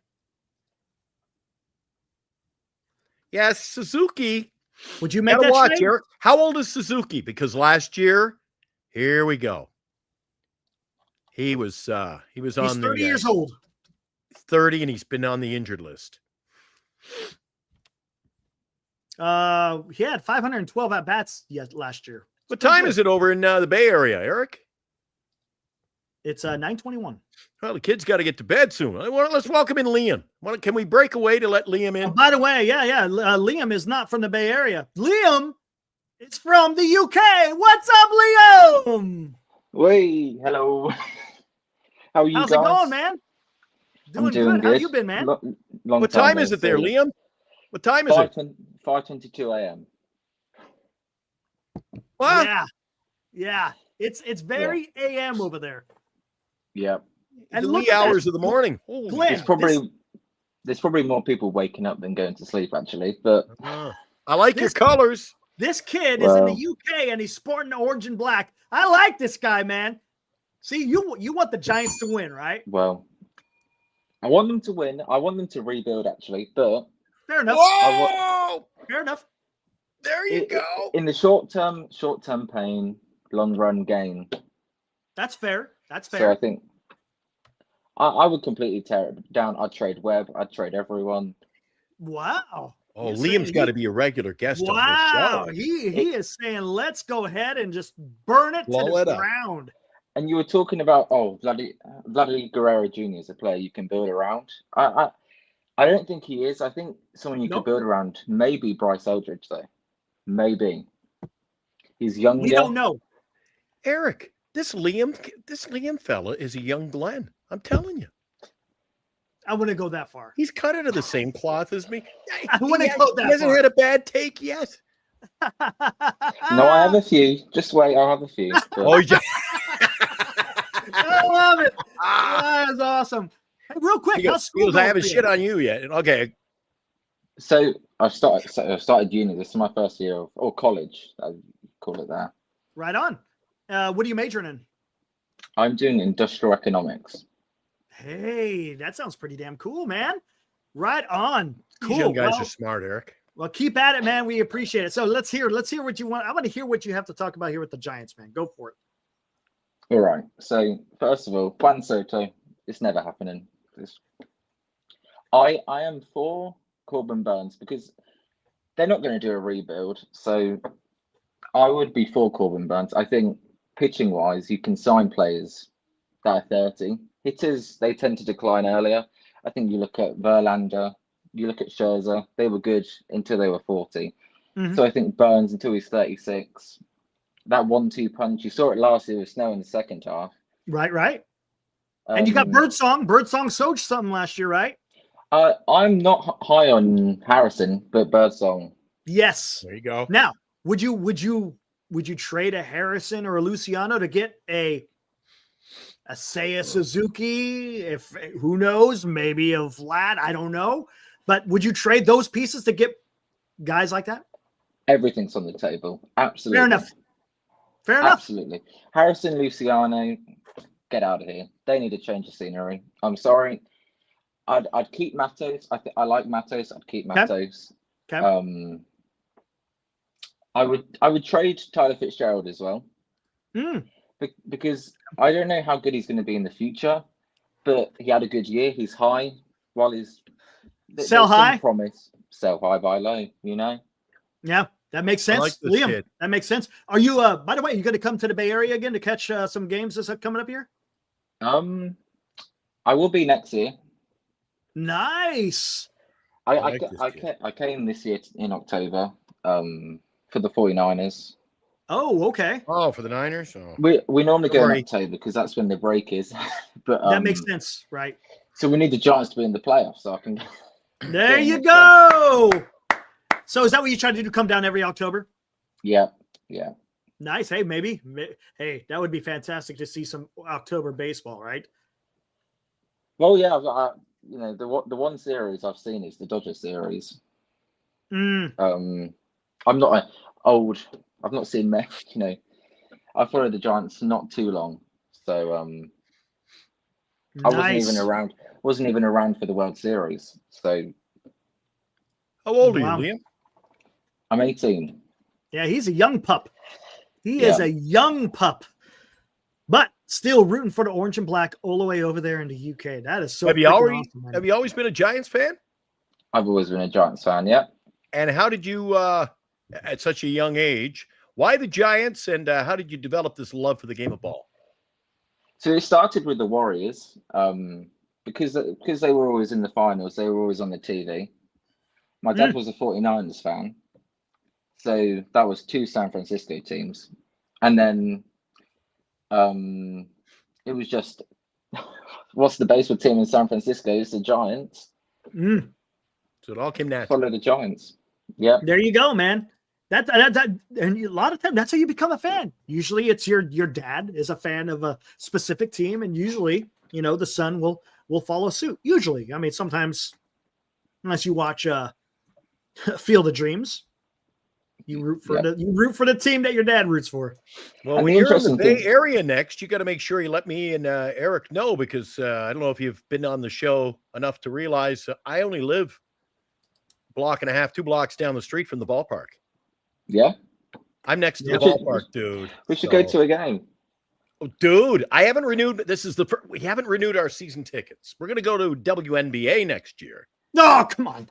We don't care about WNBA. Let's take it to the Giants tonight. Giants. Kate Martin. Who cares? The Aces. Oh, I'm excited. So I haven't renewed my season seats, but we'll still go to the.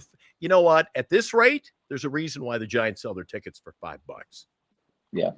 That's what they did last year. My wife and I go for $10. It's a night out. Yeah. So we'll hook up and go to a game. Yeah. Yeah. Oh, but right outside the cheap, affordable Giants store there. Awesome, dude. It's interesting because obviously the Warriors have been good for the last decade.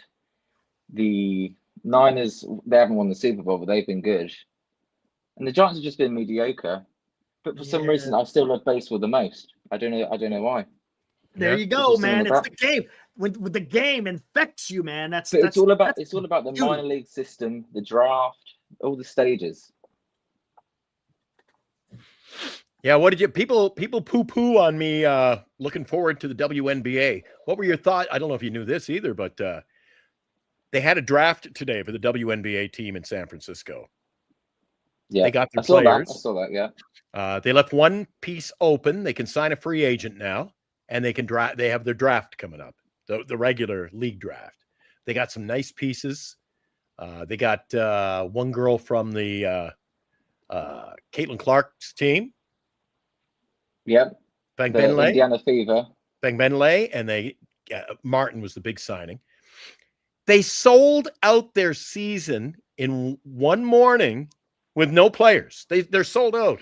They're sold out. Wow. They didn't even have a player on the team. And here we got the Giants. So I say the Giants better be careful, because this is going to be the first time the Giants have competition for people's spending dollars. Well, and I would never go to a WNBA game, but you wouldn't go? You don't like basketball? No, I do. Just I don't know. I'm not going to hate on women, but I don't know enough. Be careful. Yeah. Also, right, Ruby said if I'm a rugby fan. Ruby said if I'm a rugby fan, I am. I like the Northampton Saints, if you know who they are. You watch soccer over there? Yeah, I go every week. So, yeah. My dad was with Tottenham and Glentoran. Yeah. Okay. Yeah. In the 1950s, my dad was a professional player. Was he? Yeah. Yeah. He played in the Irish Elite League. I think the city name is Glentoran. And then in the British League, and then he moved to Canada. Yeah. He was paid a lot of money. Back then, I guess you didn't make the money you put. Well, Jesus, the 80s, they didn't make the money they make now. What do you think of these contracts? You got Soto. They're saying it's over 7 now. It could be 8. What do you think, man? It's just the way the world's going. It's sport. I mean, no wonder if they're selling tickets for £5, the Giants can't afford Soto. Well, they say they can't afford Soto. We all know they can, but it's the world of sports advertisement. It's the way it's going. It's ridiculous money. I always think really is. You work hard in baseball, but there's so many people that do so many things, put their lives on the line, and these people are getting paid millions and millions and millions to do something they love in the game they play. Coming from an 18-year-old man, no better words spoken, Eric. Mm-hmm. Firemen, police, all the doctors, and they don't make this kind of money. So well said, young fella. Right on, man. Okay, man. I'm guessing you're keeping an eye on what's going on Twitter as far as as far as the off season. I think it's going to start cooking here. Maybe even by tomorrow. We'll see. I mean, things are already starting to go on. To be honest, I can just see this as they'll miss out on Corbin Burnes and they'll pick up Hassan Kim and they'll be 500. I don't know. But I don't know. I don't want to dampen it. I don't want to say that's for definite. We want to keep the excitement, the suspense. Yep. So I don't know. The Corbin Burnes, if there's one big player they could get, that's the guy. I tell you what, though, if they make some trades and they get after guys like, I mean, if Seiya Suzuki's a good damn player. If you could trade for him, I think that would be freaking awesome. That's a huge upgrade in the outfield. I think that would be freaking awesome. We'll see. Now, can the Giants work some of these deals? Look, because if you could get free agents, you get Kim and Burnes. Trading, you get Seiya Suzuki and maybe somebody else. Who knows? If you put that kind of a team together, you're doing something. You're doing something. You're putting together some major league talent with the young guys that are already in the lineup. And I think you're going to be able to do something with that. Again, are the Giants going to be able to get that type of deal done? A lot of people like about that. Yeah. You're taking a risk and you're being aggressive. Yes. And that's what the last 5 years we had none of that. And think about it. If you trade for Suzuki, that contract is freaking peanuts. It's peanuts. Yeah, you got to give up some guys. I get it. But that's fine, man. Look, if you're going to get Corbin Burnes, you can trade a Harrison. You can trade a Luciano and go get guys like that. Oh, man. Yeah. They get, again, let's see what happens. Let's see Buster Posey cook. Don't forget, Eric, Liam came into the show tonight. He was on fire. He says he agrees with me. Blow it up. Start with young player. Build it. Absolutely. I don't think they're going to do that, though. I just don't think that's what they're doing. Just don't think that's what they should. They should. Yeah. I just think if they sign older players, you're just chasing your tail, man. You're not signing older players. Older players, if you want to go 35 and above, that's older players. Verlander, Scherzer, freaking Goldschmidt, Sagano. Okay, let me rephrase it. Liam, let me rephrase it for Eric over here. Okay. All right. Yeah. Develop your players at a young age and build a team. And don't go out chasing older free agents. They've already done it. They've already done that. You know, I keep telling Eric, that's how Houston. You can't do it. Houston was able to get the first pick. You can't do that no more. It's a lottery now. Back then, you were able to tank. But they still develop players, Eric, with enough draft picks. You're sooner or later going to have a deal. Yeah, but when you're getting Liam, you realize, Liam, we don't have much of a farm system, even though we've got a few guys that have made it up through the system. We're not recognized as a great farm system. The farm system is the most important thing. That is the most important thing. That allows you to do whatever you want. If you have a great farm system, you can go and sign a free agent. You can go and trade for a starter. Exactly. Now, this is the thing. You got a bunch of Farhan draft picks. That's all you have. Buster Posey hasn't done any drafting whatsoever. I mean, that Tibbs guy, he's young. So tell me, who in the farm are you developing? Birdsong, I know he's already got promoted, and Bryce Eldridge. And that's it. After that, and that's why they should rebuild. So if you trade build everyone right now and build up the farm. But if you do that, you're talking years. Look at the Dodgers now. You're not going to win in the next 3 years. You're not. The Dodgers, they're always going to be better than you with the talent they've got. A couple of short snappers. Short snappers. Sign Sagano, the 35-year-old pitcher? No. Yes or no? No? Okay. Logan Webb. Only sign him if you're going to trade him at the deadline. Logan Webb. Trade him or keep him? I'd trade him. Oh, I've asked enough, Eric. Floor's yours. Take over. I like you, Liam. Yeah, Liam's awesome, dude. Freaking, I've been talking to him for a long time. Well, Eric, it's nice to have somebody on the screen here chatting with him who knows baseball for a change. Come on. I know. Hey, Liam, we need you to come on more often so you can more often. So I got some I can come on. Rule of law here. I got freaking deal with this guy all the time. This guy talking WNBA over here, man. Come on. I won't be up at 5:30 every morning, but I'll try and do once a week. Hey, right on. How often do you get to watch the games now? They must be starting late. So, like, the night games start at 3 a.m. That would make it a little difficult. East Coast is 12 a.m., which is, I tend to stay up late because that's when all the American sport is. So that's kind of my schedule when I can. Yeah, but you got so when I'm getting my hot dog and beer, it's like 2:45 in the morning for you. Yeah. Oh, dude. So if Eric and I go to the game at 1:00 in the afternoon, it's like a night game for you. Yeah, it's 9 o'clock. I get confused with this Pacific zone after living in the East for so long. Holy smoke. But I don't mind that because there's nothing else on. So you're not doing anything at 3 in the morning. I know, but it's got to be rough for all you North American sport fans. So but I'm fine sleeping through Giants games from the previous years anyway. Yeah, but still. Okay, so if you're going to watch football on Sunday, the 49er game, what time would the 49er 1:00 game start? 9:25, 9 o'clock at night. Yeah. And then you got the 4:00 game, 3:30, 4:00 game. That would start at like 1 in the morning. Yeah. Midnight, 1. Holy crap, Eric. Yeah. You know what? We don't have it bad, do we?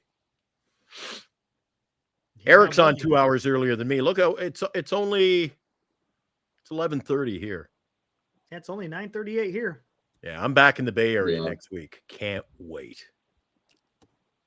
I love the Bay Area. I've been 3 times. Love it. Nice. Yeah, can't wait till you get back. Visit me, man. Are you going to be on? You're going to be on winter break here pretty soon. Do you guys go on winter break for Christmas? Yeah. Yeah. So next week is my final week, and then winter break. Yeah. That's what I'm talking about. Positive. If they blow it up, the team. Eric is right. It'll take 5+ years for it to become playoff contenders. I don't know if the fan base will be willing to wait and sit through a full rebuild because of Farhan. If Farhan did what he was supposed to do, we'd already be cooking, but we're not. Yeah. It's hard. It's hard. But I think loyal fans could see what they're doing, respect what they're doing if they rebuild it. And then that's when the patience comes. Right on. Sweet. And if you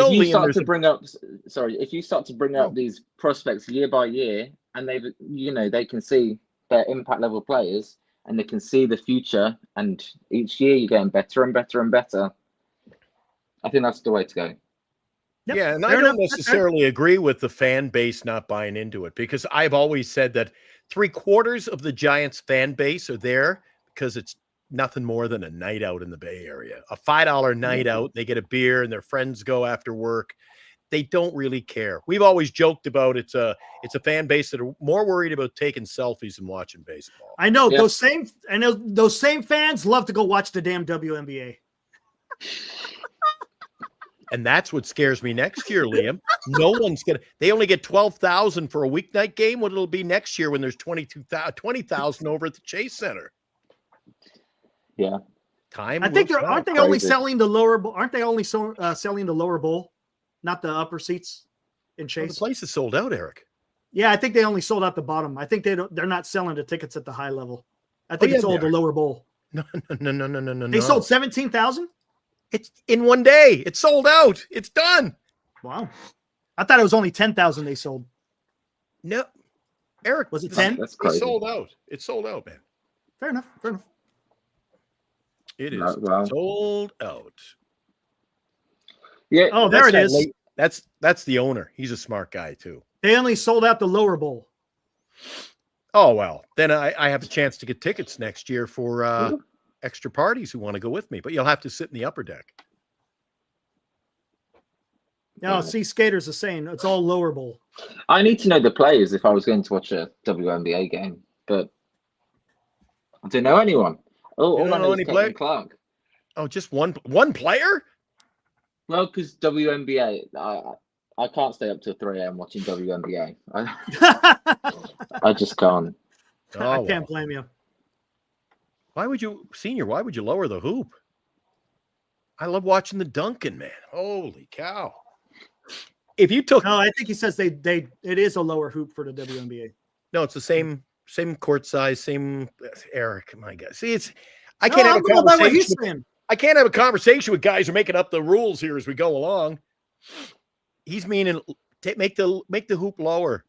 Lower the hoop. Oh, they need to. Oh, gotcha. Yeah, I want to watch. Fair enough. If you take dunking out of the game, Eric, and change the rules, then it's going to be like the 3-on. There's a rule. They've got a new league coming to North America called the 3-on-3 league. Liam, oh, that's not basketball.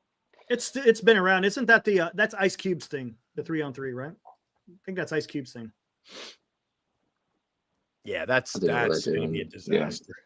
They don't have enough players to field. They're not paying enough. Yeah.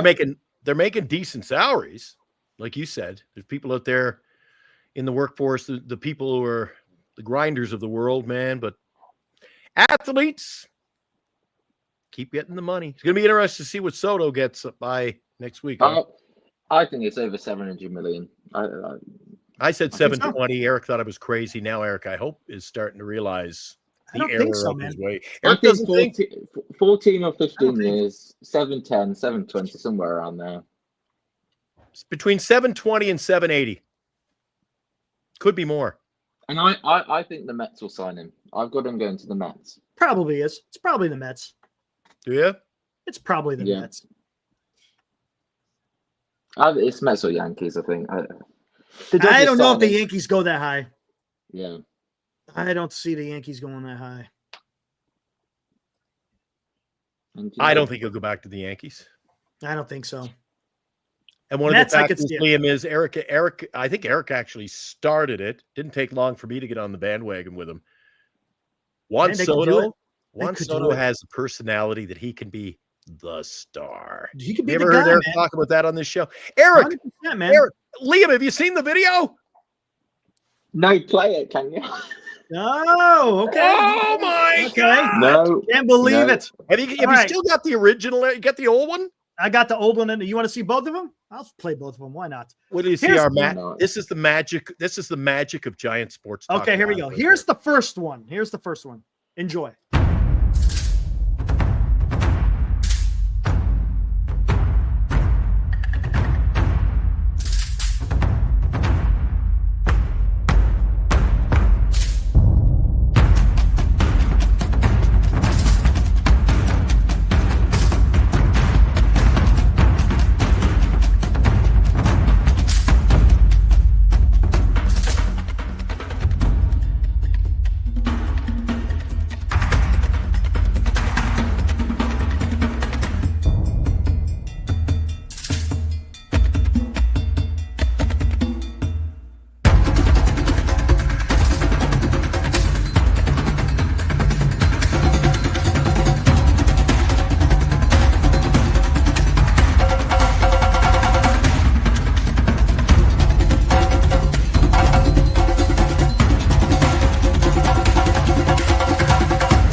That's the first one.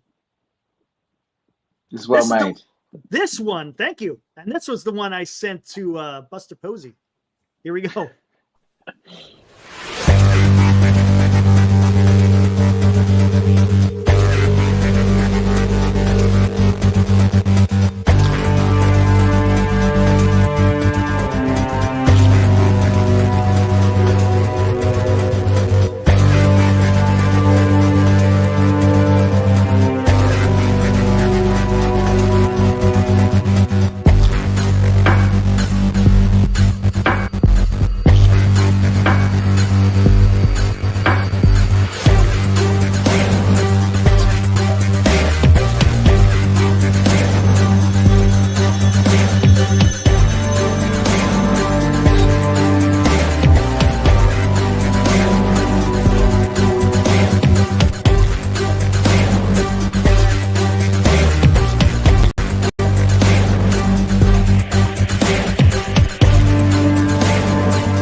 we go.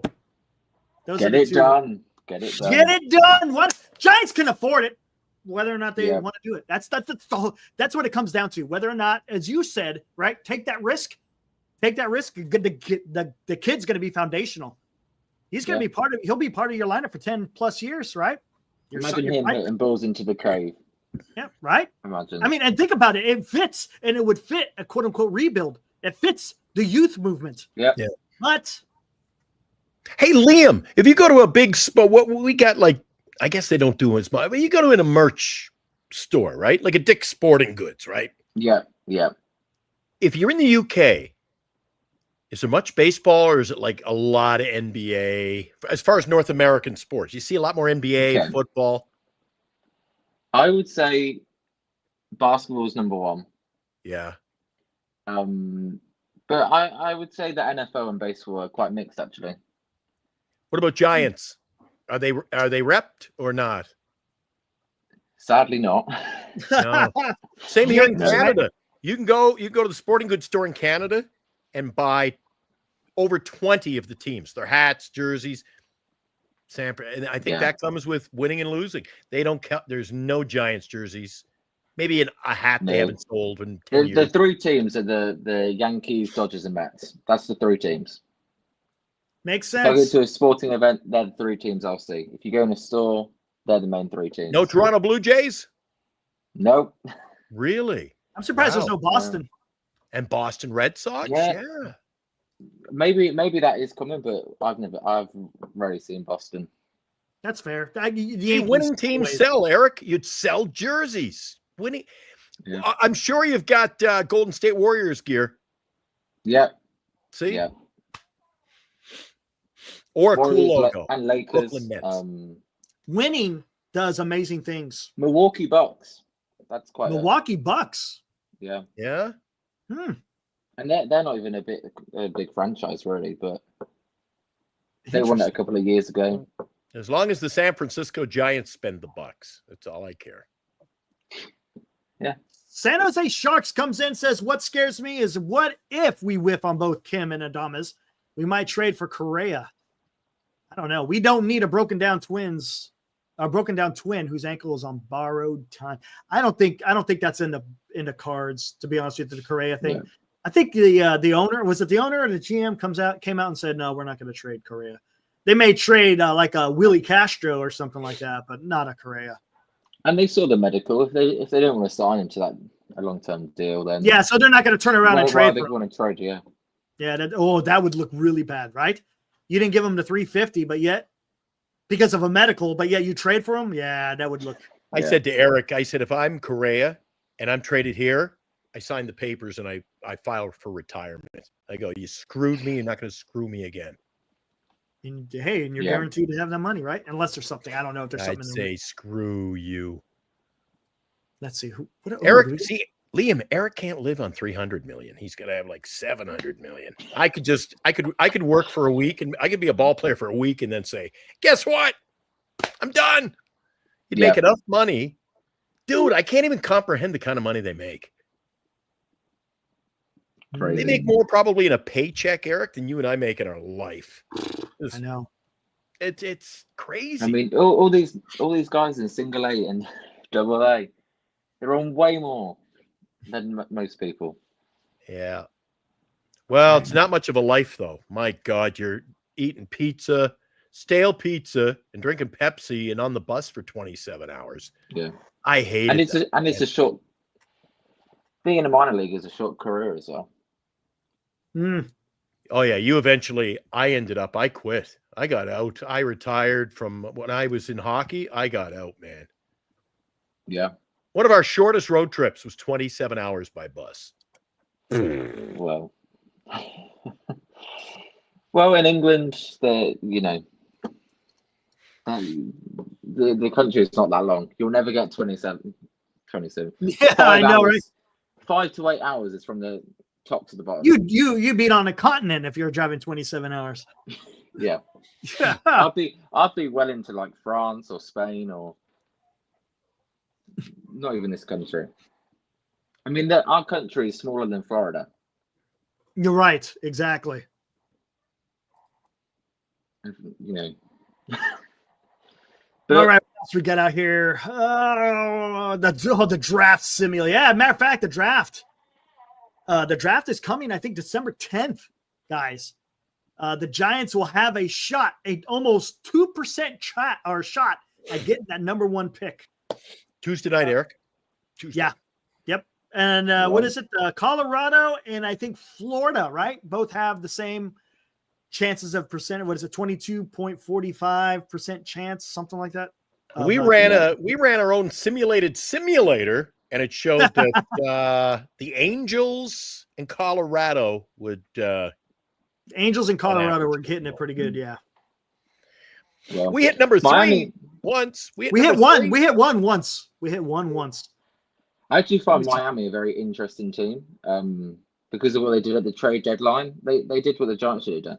They sold their relievers. They traded their eyes. And I think they got loads of good prospects back. And I think in a couple of years, they'll be doing well. Who, Tampa Bay? No, Miami. Oh, both those Florida teams, man. They're crap right now, but they traded Arias, they traded the closer. They traded pitchers, Tanner Scott, Zach Eflin, right? Jazz Chisholm. They traded. Yeah. But a lot of the Florida teams, both over the years, I wouldn't have been looking at their players. I would have been trying to steal away their entire scouting staff because they're doing something right. Yeah. Oh, here we go. Pittsburgh, Cincinnati. Whoa. Ooh. Cincinnati again? Colorado. Here we go. Texas. Oh, geez, could be a crap. That's 2%. Angels. I mean, there'd be no better way than to start the Buster Posey era with a top 3 draft pick. Could you imagine? Yeah, I don't anticipate we'll be in the top. We'll be about number 9 in the draft. Yeah. Hey, Audie. Audie's just arriving. Hey, buddy. Up, Audie. Just hitting this button over and over. Hey, we got fight at the 5th.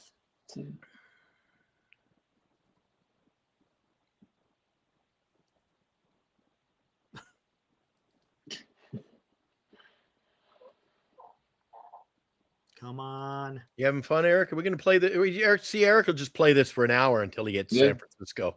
We get it. We did it once last night, and then I got it's too a lot, fast a on lot the more trigger. hope than expectation, that's for sure. That's all this is, right?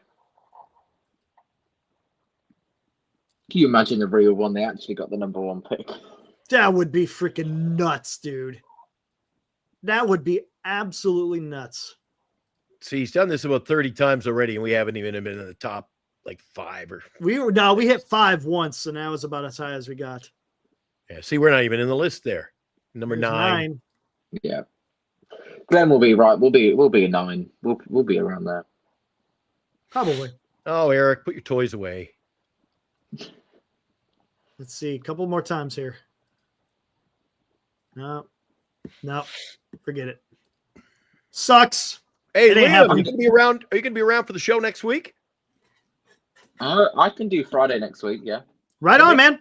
Make sure you got to make sure you're tuned in. Keep I will. Because we got something big coming next week, buddy. Watch this. Christmas is coming to Giant Sports Talk Live. Be watching Giant Sports Talk Live beginning December 10th for the 12 days of Giant Sports Talk Christmas. We will announce one qualifier each night for 12 days, and on Christmas Eve, we will draw for a grand prize of a Barry Bonds jersey and 2 tickets to attend a Giants game with Glenn and Eric. To qualify, simply be watching Giant Sports Talk Live to pick a number between 1 and 12. Then, on Christmas Eve, Santa's elves, Glenn and Eric, will randomly choose the grand prize winner. The 12 days of Giant Sports Talk Christmas, coming December 10th to Giant Sports Talk Live on Northern Lights Entertainment Broadcasting Station. So there you go. You could have your own Bonds jersey. Yep. I'll say this: I've got loads of essays to do, but I won't miss Giant Sport Talk Live 12 Days of Christmas. Right on. Look at Leo, man. He's a freaking natural. There's a commercial for you. Nice. All right, Liam. Thanks, buddy.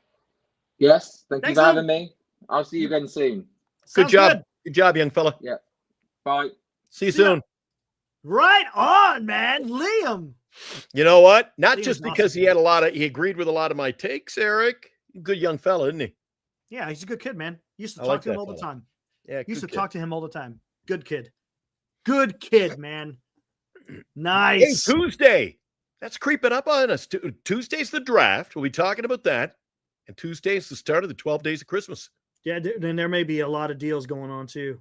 Holy smoke. Well, we'll have a lot of viewers then. There you go. All right, let's get back to Suzuki, Eric. Yeah, Suzuki, You really man. want Suzuki? Yeah. You do. Yeah. I would trade for him. He didn't There's want no to doubt. come here before, though. But you're trading for him. It's different. He's not a free agent. I know, Eric, but again, And you maybe is that hey, the kind maybe- of ball player you want on your team? You go, Eric, I know you don't want to be here, but I traded for you. Tough luck. You're stuck here. well, that's kind of how it is. Any player that gets traded and they don't want to is going to have And to I deal with just that. pout and say, trade me. But they already Or been fail to traded. I'm not going to report. I don't think that's how it works. Oh, that's I how don't it know works. I just failed to I've never report. seen that ever in baseball. Failed to report. Yeah, Take I don't a know. How that long lick on my works. But he would be a great player out there in freaking right field. I would love to see him out there in right field. I think he could do a bang up job. No, Oh, yeah. I'd like to see him. Just got to keep him off the injury list, buddy. Oh, frightens here, let's me. take a look. But you know what? Liam did make a nice point during that segment, Eric. He said, no risk, no reward. I got to agree. No risk, Let's no see. reward. In 2022, his first year, 446 plate appearances. 2023, 583 plate appearances. And in 2024, 585 plate appearances. Yeah, missed a lot of time last year. No, he didn't. How many games did he play? 132. Yeah, Played 138 in 2023. he missed 28 games last year, or 30 games. He had an OPS plus of 138 last year. Oh, OPS plus of 130. You know was what? good. He would fit on the Giants beautifully. You know why, Eric? Because he'll go 0 for 18, but then he'll go 8 for 16. How do you know that? Because I had him in my fantasy league. I watched him on the TV 5-6 days a week, Eric. Followed all my players. Look at this. It's pretty good. 283, 366 on base, 285, 357 on base. His first year in the major leagues, 262 that's his injury plagued year. 262, 336. Can we Had get him? 14 home run. Can we get him 21. We might. Supposedly he's on the trade block. for Webb? I think they need pitching. Can we get rid of Webb? Do a deal? Dude, what are you talking about? Do you? I don't get it. Well, who are we giving up for Suzuki? Hey, it's Buster Posey. You want a couple of my bums in the minor leagues? Give us Suzuki. Dude, Yeah. what are you talking? You're telling me you can't get Suzuki for Harrison? I'd do that. Okay, then there you go. I would do that. Do you think the Cubs do that? I think they do. Yeah? I think they do. 100%. All right. 100% they do that. 100%. Look at this guy's numbers. This guy's freaking good. Who on the Giants has numbers like this? Name one Giant that has numbers like this. See, Johnny says, holy crap, he's got 16 stolen bases. When did Major League Baseball become 16? Woo! Jeez, where are the days of Ricky Henderson, Eric? Those are Oh, I wish I miss small ball. Isaac, correct. Suzuki would immediately be the best hitter on the Giants. Correct. Yeah, Paul, there's no bums in baseball. We've got enough of them to come through San Francisco. Fitzgerald has those numbers, but not those plate appearances. That's right. I don't think Fitzgerald even has half of those plate appearances, right? Does he? You know the problem with Fitzgerald? The right couple of moves, but the wrong couple of moves on his behalf, he could find himself out looking in again, Eric. He can't catch a break, Fitzgerald. Just when he thinks, all right, I'm going to get my shot this year, play 130 games. The Giants make the right moves here. He might be the bench player. He might be. We'll see. And you got to feel bad for the guy. Jeez. Then if I'm his agent, I'm telling my agent, you know what? Get me out of here. Send me to Colorado. I don't care. I got to play. Again, these are the kind of moves that the Giants can make, and the team's going to be better. If you get Burnes, if you sign Burnes, sign Kim, free agents, right? You trade for Suzuki, maybe you trade for somebody else. Who knows? I don't know.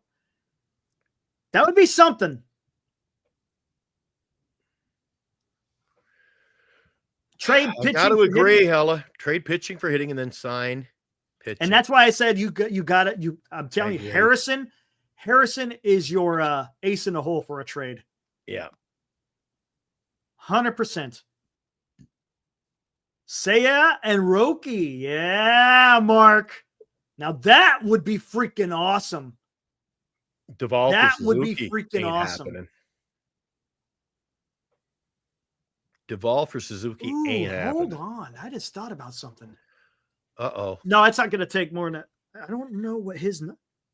Hold on, because I saw his name out there. Hold on.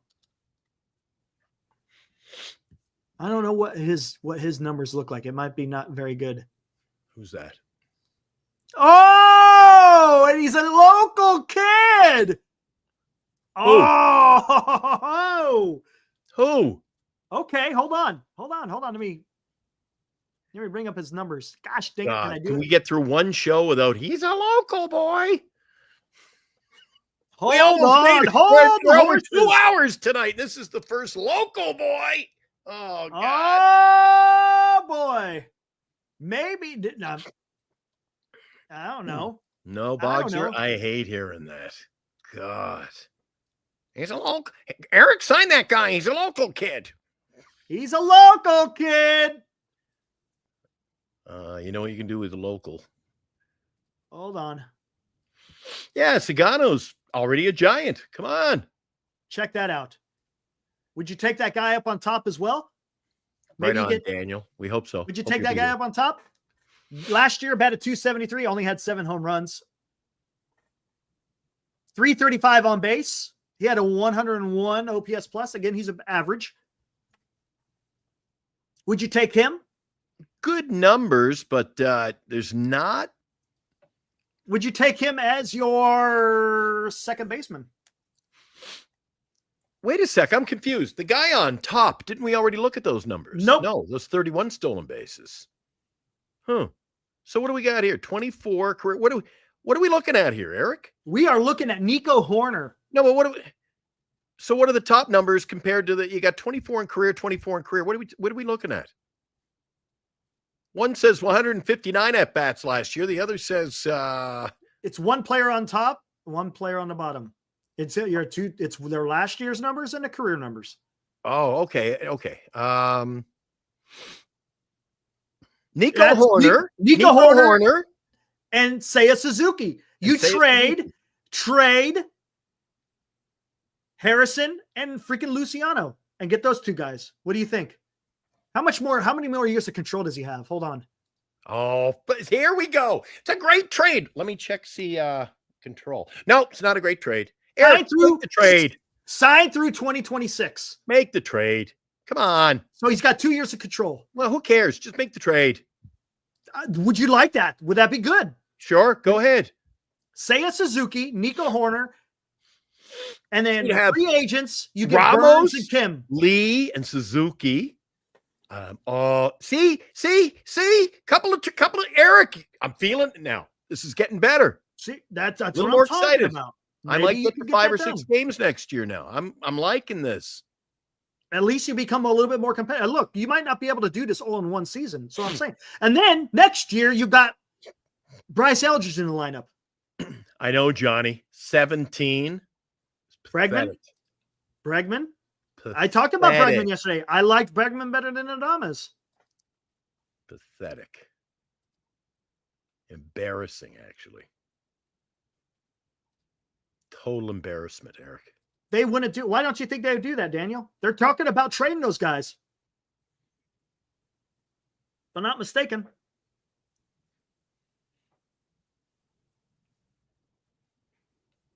You don't think the Cubs would do that for Nico Horner and Seiya Suzuki?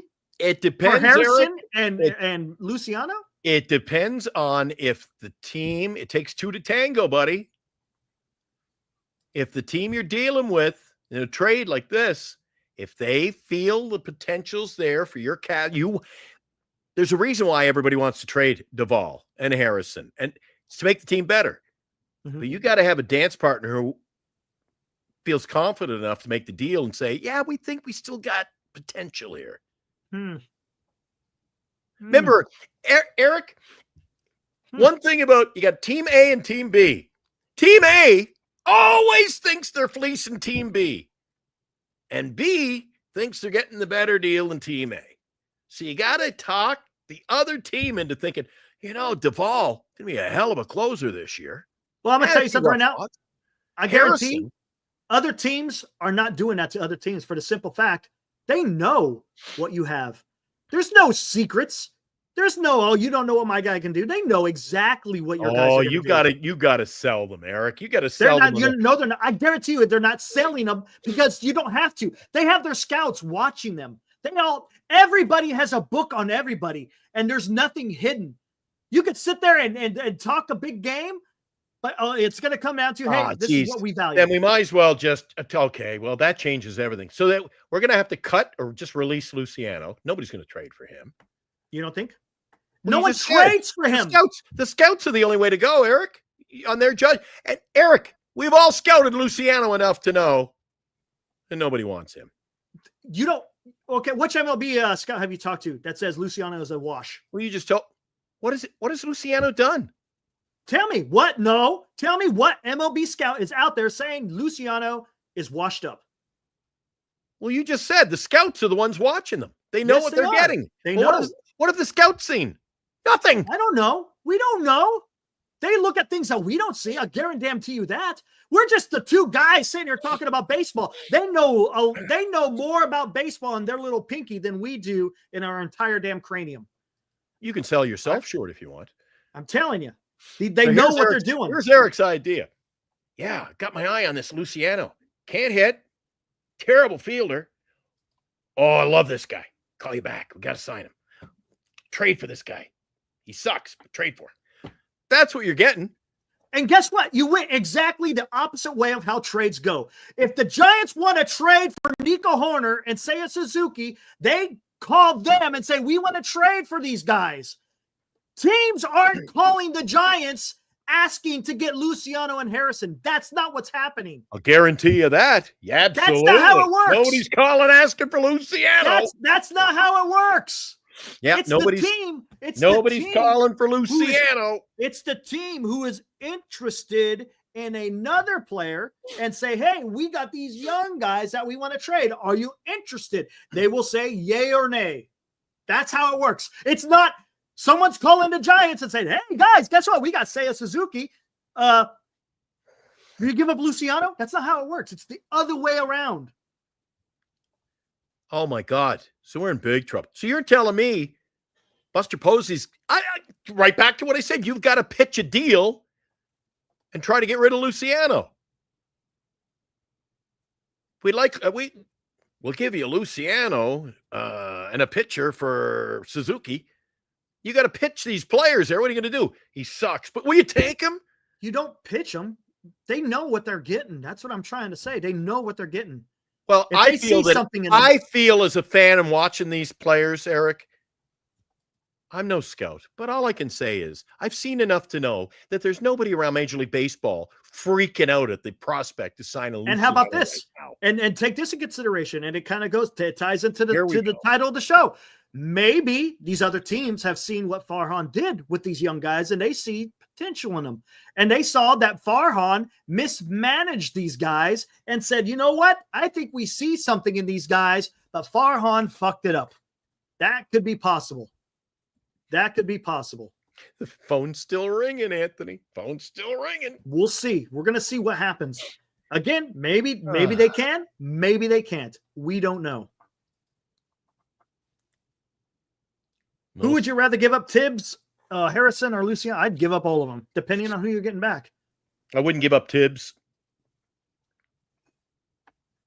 Harrison, Luciano, why not?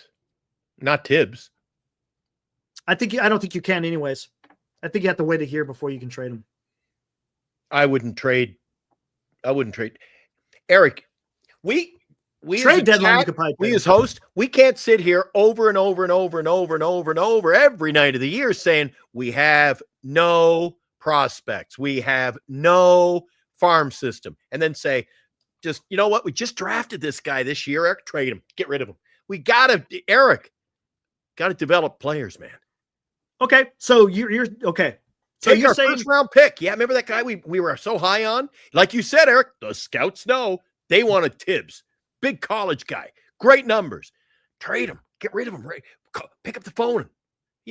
What are we doing, guys? Okay, so if that's the case, don't anyone ever come into the chat again and say our farm system sucks. If we're going to be dealing away our top prospects, there are even guys in the chat, Eric, saying, I'd move Eldridge. Well, if that's the case, do not come into our chat and say, our farm system sucks. He ruined our farm system. You know what? If we're going to do that, then it's not a Farhan Zaidi issue. It's a San Francisco Giants issue, because if they're trading away all their prospects, don't shit on the farm system. Okay. What do you think the farm system is now? What is it? What do you think it is? Do you like it? Do you not like it? Middle of the pack for me. Middle of the pack? Yeah. So that's what I'm saying. It's going to take a while. Statistically, they'll say it's 25th or whatever. I think it's middle of the pack now. It's gotten better. You've gotten Ramos out of it, Eric. Mm-hmm. Right? Yep. Ramos, Harrison. Gerald, Harrison, Birdsong. These are just players who are playing up. Then you got Tibbs, Eldridge, Wisenhunt. Eric, the farm system's not in it. We're starting to develop. Okay. I like it. Oh, my fair enough. Lights went off. Whew. Fair enough. What's going on? It's going to be interesting to see how this gets played out, man. I'm telling you, it's going to be interesting. I'm looking forward to it because I just want to see what direction Buster Posey takes. It's his first offseason. Right on. Heckmo says, I'm only okay with big farm trades if it's for that final championship winning piece. We ain't there. That is true. There you go. Good point. Good take. It's a good point. I like that, Heckmo. I like that a lot. Before we get out of here, you want to bring in Dilly for a minute? I like it, Eric. I like it a lot. What's up, Dilly? How's it going? It's going, man. What's up, dude? Just anticipating Monday next week. No, do you think anything happens before that? I don't know. I was kind of surprised with the stuff that was going on today. And for that matter, the last couple days. The Bieber? Yeah, I didn't see that until much later. I was kind of disappointed because that's exactly what he was going to garner, was just a 1 year, make sure my arm actually is going to stay on my body contract. And that's a fairly cheap contract too. Like, I mean, it is. It's team friendly. The reason that I liked, and apparently he was offered more by other teams, but he wanted to hang out. Which, okay, if that's the case, then fine. I don't feel as bad about him re-signing with the Guardians if he just wanted to stay there in the first place. But I thought of someone like Bieber as being a good auxiliary piece, like an insurance almost, where it's like if you sign Burnes, you could also sign a Bieber because Bieber's not going to cost you anything. Makes sense. So it like an auxiliary piece, it wouldn't have been bad.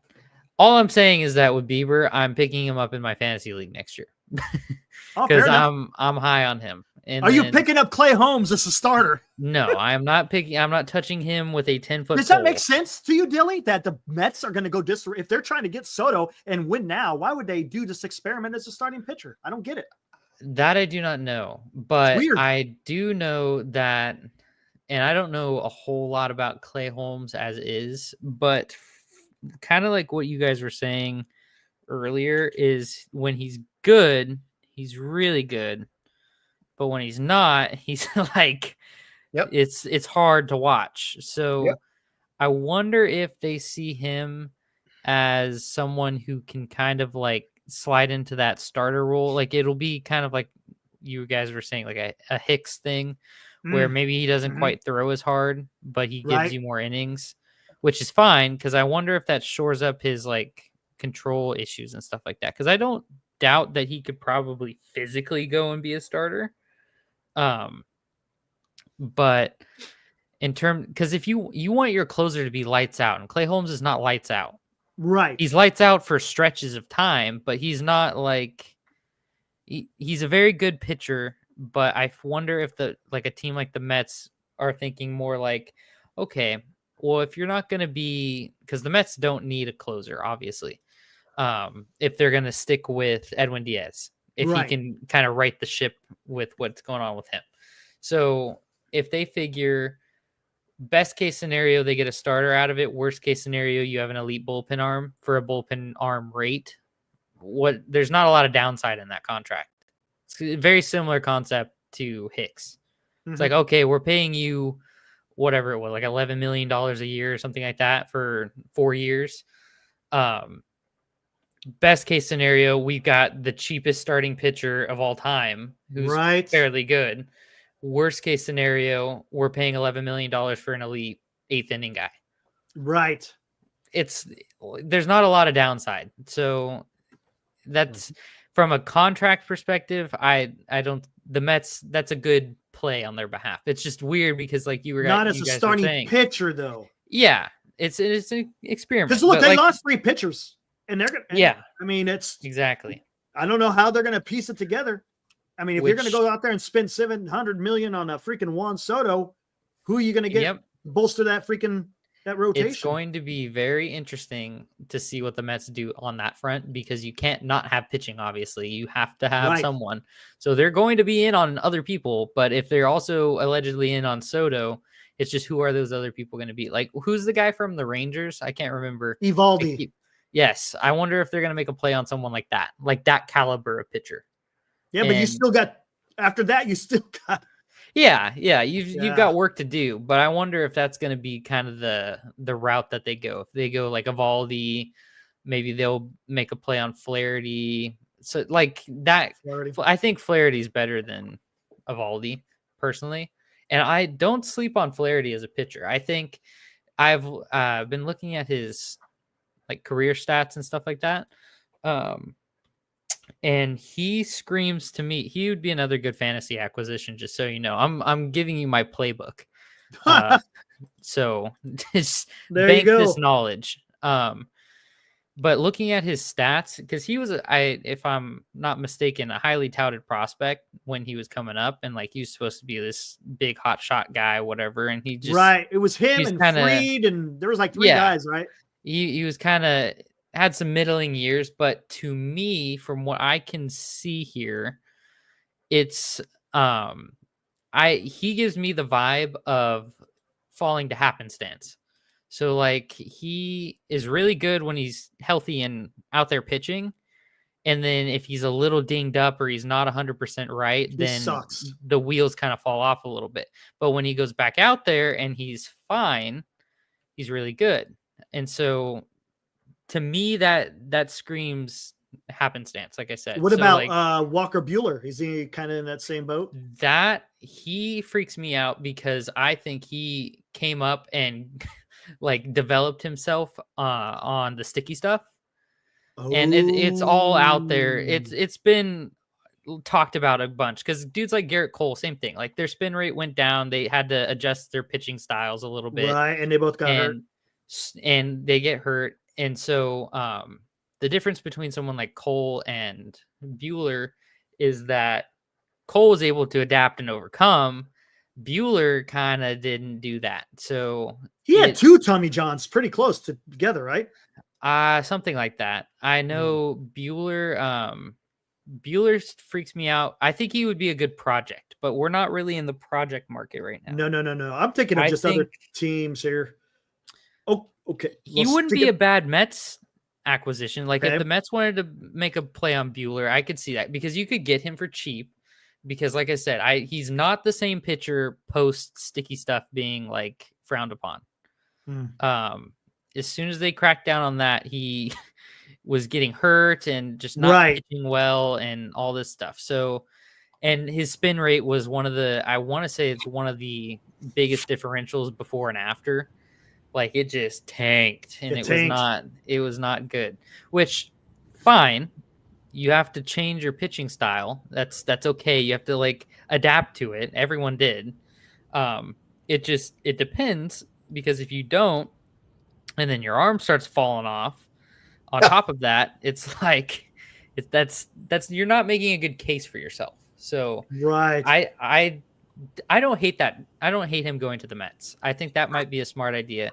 And I think that's the type of like the tier that we're going to be seeing from the Mets. I think that we're going to see a lot of Buellers, and I keep just drawing the blank on the Rangers guy, but Eovaldi, I like that level of pitcher. If Jordan Montgomery was a free agent and not needing to be traded for, I could see something like that being a good fit.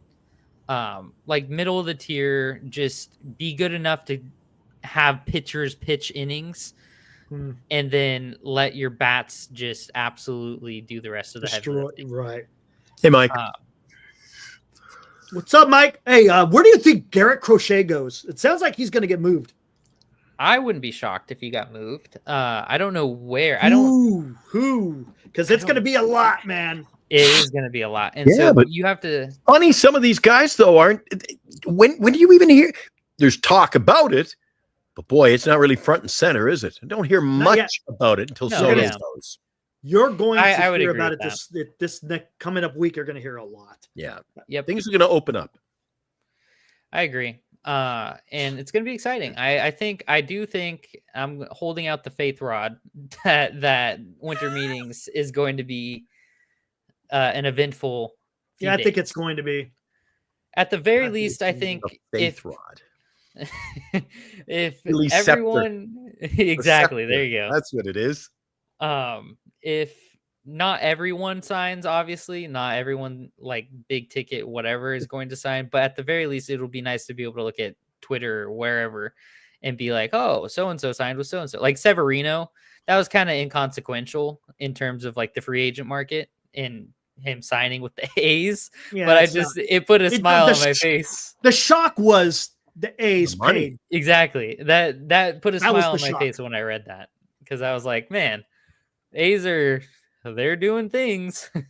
they're alive. They still have a heartbeat out there. So I thought it was cool. But yeah, I expect the Mets to be on that like middle tier pitching level, just short-term deals, not going to make a huge splash in that market.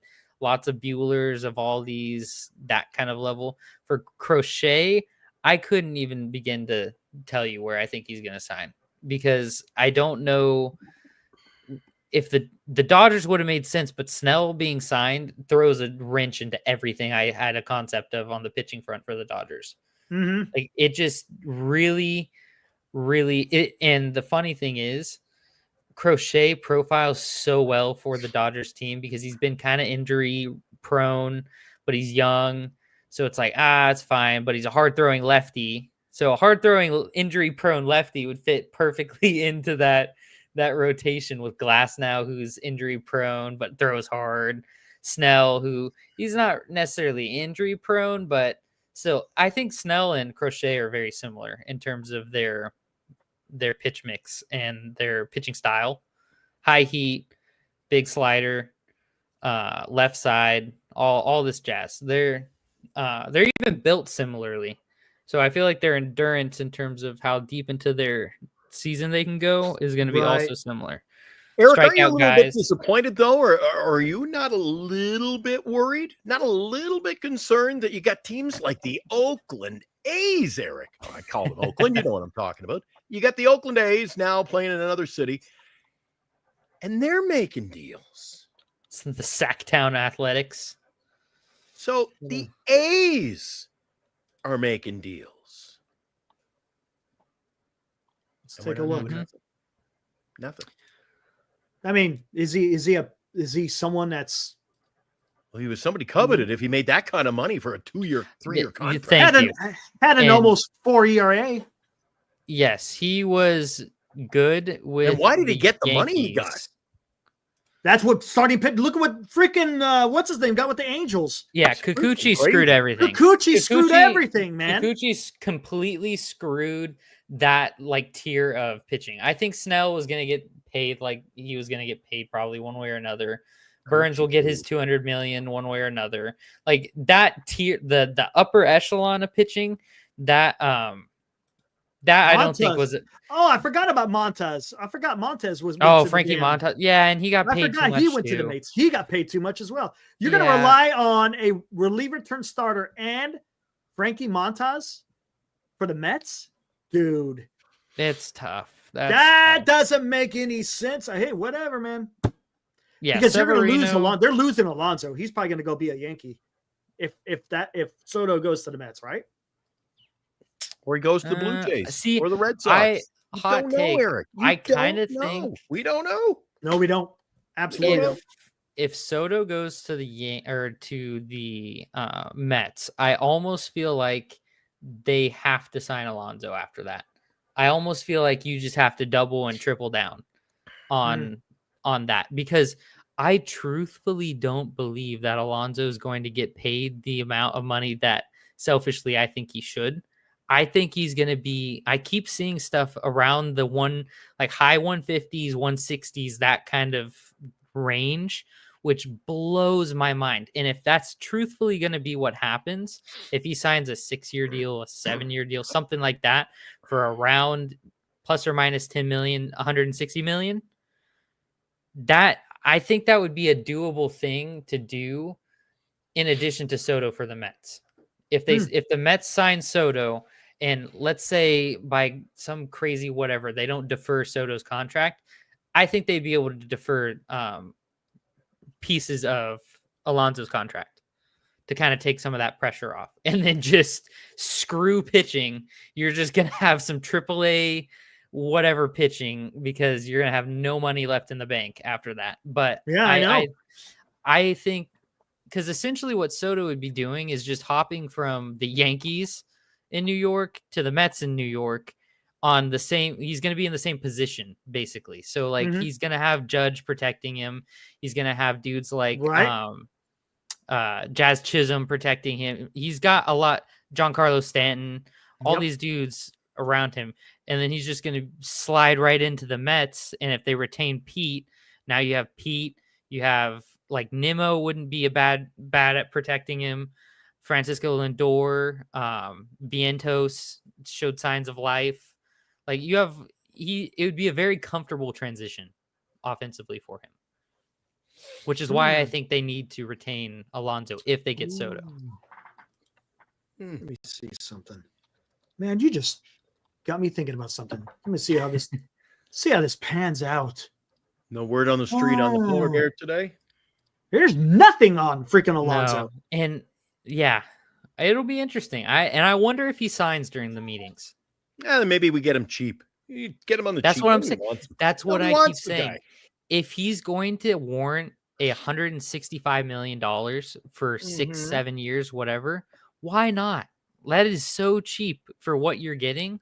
Yeah, but we don't want him for that long. That's why he doesn't fit with our team, Dilly. Well, what? He's 35 if at the end of 6 years. He's 29 right now. Dilly! That's the perfect time to cut bait with someone. Do you think he'll be happy coming here and being an everyday DH? He'll want to go somewhere and play. No, I think you're wrong about that. I think he would almost prefer that. I think he would be a Jock Peterson type in that regard. Like, don't put me in the field. Let's not hope for that. Don't put me in the field. Let me just swing my bat and be happy. I think that would be ideal. I think you're wrong. I don't think Pete's at a point in his career where he's like, I don't want to play. Take my glove away, but just let me. I think that's where I think Pete would be much more prone to doing that than someone like Vladdy. Yeah, I don't think they need 27 bombs, 22 bombs, same RBI. That is like eerily close. Isn't it? Yeah. Like suspiciously close. You're going to be surprised. Oh, who bat to is the one on the right's Ramos. The one on the left. Is this over the next last 3 years again, Eric? No, last year. That's just last year. I'm pretty confident the one on the right's Ramos, and then the one on the left, I could not tell you. That's not.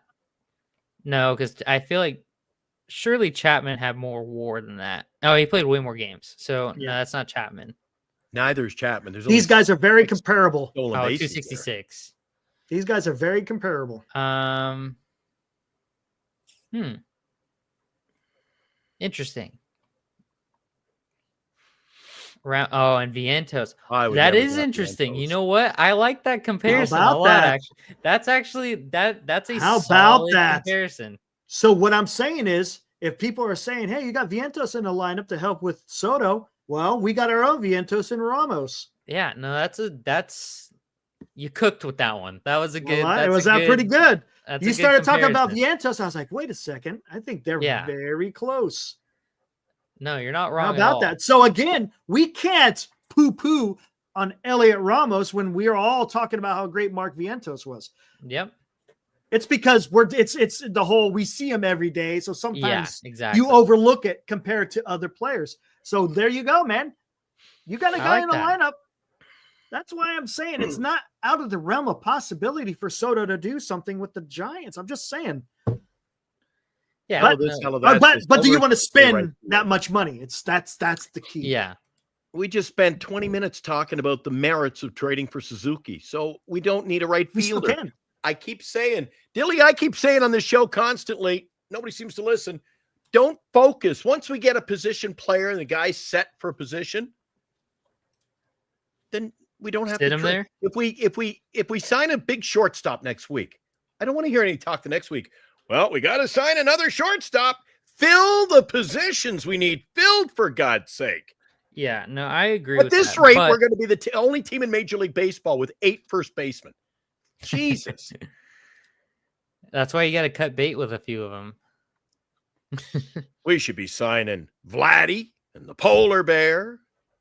Oh, don't forget about Goldschmidt. Can't get through a show without Goldschmidt and Eldridge and Wade and Wilmer. And oh my God, let's sign 5 more before the year's over. Woo! I think we got positions to fill, man. Let's just fill them. Let's see what starts off. Did you guys? Who's the first? What? Not player, Eric Dilly. Yeah. Who do you think the first? What do you think the first position is that gets filled? Shortstop. I think Kim gets signed Do first. you? He may have already been. He may have been. You know what? That's a very good point. That's a very good point, Eric. I think it'll be pitching. It could be pitching. It could be. I think it could be. I would not be surprised if Kim has already signed, but they're waiting to announce after they sign at winter meetings. I bet you same thing with Burnes. If they get Burnes, they're going to announce Burnes first, then it's going to be Kim. Yep. They're not going to announce Kim first. I could see that. I could see that. And it wouldn't shock me if Kim, like you said, already signed. And it would kind of. I think everything's lining up. Everything is lining up for Kim to sign. You got Chapman coming out, freaking. I was just about to ask about that. Coming out saying, "I'll play shortstop if you want to sign." You don't say that. Yeah. If there's not. That's a very Brandon Crawford-esque move that he's making there. In reverse, obviously, like how Crawford was like, yeah, if you sign Correa, I wouldn't be opposed to trying out third base for a little while just to make the fit work. It gave that same vibe of Chapman willing to slide over to short. The only thing it gives it some legs, if you want to say. It gives it some legs. I wasn't here for the beginning of the show, so I don't know. Did you guys talk about who would fill that void at third if Chapman goes over to short? Because you have to have a third baseman now. Guys, what are you doing here? You know who I think it's going to be? This is Farhan I baseball. know This is who I Farhan ball. You're hope. talking about let's move him from third and make him a shortstop, and let's try Luciano at 3 positions and see if he can play. Yeah, What are but we doing? Why are we even talking about moving one of the best third basemen in baseball right now? Why are you talking about moving? I completely agree with you, Glenn. And it freaks me out more so for injury reason because I don't need Chapman getting hurt playing out of position. I'd rather him just be comfy in the corner. But with that being said, it's not, I wouldn't condemn that concept to being a Farhan thing entirely just because I look at the team, the perfect case study is the Padres. The Padres blow my mind with how they have like just shuffled people around. Cronenworth playing first base as a Gold Glove second baseman makes no sense to me. You had Tatis at short, who you moved to right field. Okay, fine, whatever. It's not crazy far-fetched to move a shortstop to the outfield because sometimes it just doesn't work. But then you had Bogarts signed to play shortstop, but now you're going to take Kim and move Kim to second base, who is a Gold Glove shortstop. So it's like you've got all these people playing just in weird spots and not like normal. Like you're wasting Gold Glove talent at non-premium positions, and it's weird. It's very weird. But you have to make the pieces fit because you want all their bats in the lineup. Yeah. So it gets funky. It gets real funky real quick, which is why putting a Band-Aid, you're using Chapman as a Band-Aid at short. It, as much as it makes me feel uncomfortable, knowing that it's a Band-Aid makes me feel a little bit better. Like I wouldn't have liked to have seen Crawford play third for an entire season while Correa gets acclimated to playing short. Like that would have sucked because I wouldn't want to see a dude playing out of position for the first time in his career and then for the full length of the season. Like if Chapman had to play short for the rest of 2025, I wouldn't like that. I would be like, don't sign Kim then at that point. Go for someone else. Dude, sign Adames. We don't need to be screwing with things that bad. But since it's only for like 2 months, just get a Band-Aid, whatever. So, Eric, what were you saying? You were going to say who you thought was going to play third. Well, I was going to say Schmidt because he's a third baseman. Yeah, and I like that. I don't have a problem with that because it gives him 2 months at the beginning of the season to kind of just see where you're at. And maybe you luck out and he's hot. He's going to play good defense.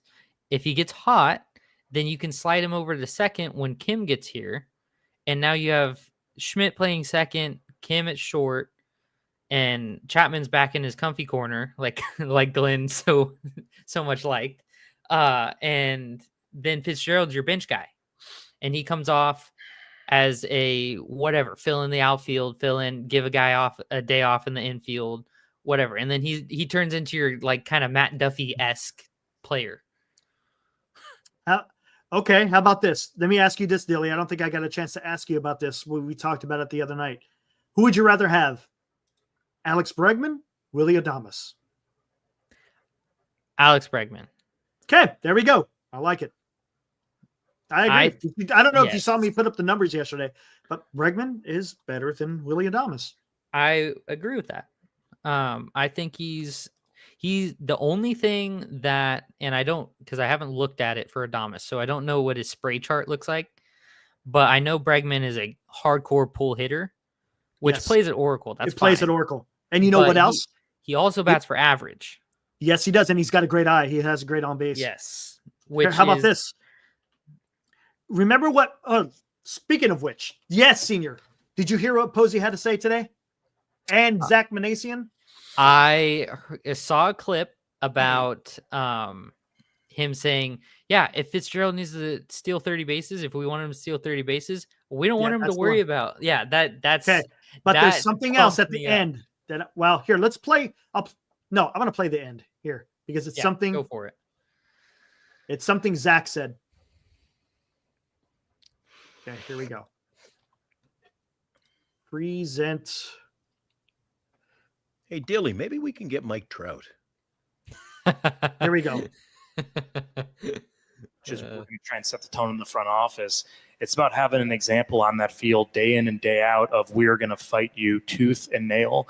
And that's who someone like Matt Chapman is. That's who Logan Webb is. And just continuing to surround those players with players like that. So tell me, Dilly, who matches players like that? I think Bregman. He's no nonsense. I agree. He is a guy that strikes me as someone that Buster Posey can relate to. He goes up there, no nonsense. He wants to play baseball, and I could see it. I could totally see it. But yes, I know he's not a shortstop. That's where I was going to say you may not like it, but maybe you put Fitzgerald at shortstop and you put Bregman at second. And Bregman is clutch. Yes. Bregman is a very solid player, and he will be a solid player, but him playing out of position is a little funky. But I don't feel like that would be the most crazy thing in the world for him to play second. Like I think he could manage considering how well he plays third. His peripheral stats. So like his batting average, he bats for decent average. Yep. On base, good. His on base is what plays. That kind of stuff, his ability to take walks and all that jazz. It doesn't matter what park you're at if you have a good eye. And I don't hate that. The only thing that he's 30 years old. I mean, that's fine. That's the normal. That's the normal, man. That's where people normally hit free agency. That's fine. And especially people are so base. Stuck. People are so used to seeing the 25-year-olds getting $360 million contracts. Okay, look at this. This is quite interesting. His baseball savant is very interesting. Very interesting. So Gleyber Torres, he'll there end we go. Giants. Perfect. Yeah, Look at this. Hey, Glenn just throwing darts out here. Don't underestimate the Giants. The squared up percentage, the chase, the whiff. He doesn't strike out. No. Wouldn't that be a pleasant surprise on the San Francisco Giants to have a guy in the lineup who doesn't strike out very much? Well, here's the thing that's so good about that. It's underrated because his K rate, since he doesn't strike out him a lot, it means he's putting balls in play, obviously. Yes. So what that allows Bob Melvin to do, and I keep going back to it, is we saw glimpses of it last year. And unfortunately, I feel like Farhan had his fingers in the pie too much. And so it kind of we didn't get the full aspect in that combined with injuries, but it allows Bob Melvin to play situational baseball much more effectively because you get a guy on third with less than 2 outs and Bregman's up to bat. Well, Bregman puts the ball in play. He puts it in play. Exactly. And he's not going to strike out like we saw so many damn times these last few years. That's why Crawford, though his on paper stats might not have always been the best, he was the king of the shallow fly ball or like the middle fly ball. Basically, he would put the ball out there and allow for situational baseball, that runner to tag up and score home, whatever. So we don't have a whole lot of guys like that. The high or the low K rate is very encouraging for that kind of stuff because it gives you more options. That's why guys like Jung-Hoo Lee, I really think, and Glenn, you'll like this, I really think that someone like him unlocks a part of this offense that we are so unfamiliarized with for the last umpteen years because he's going to bat for average and put the ball in play.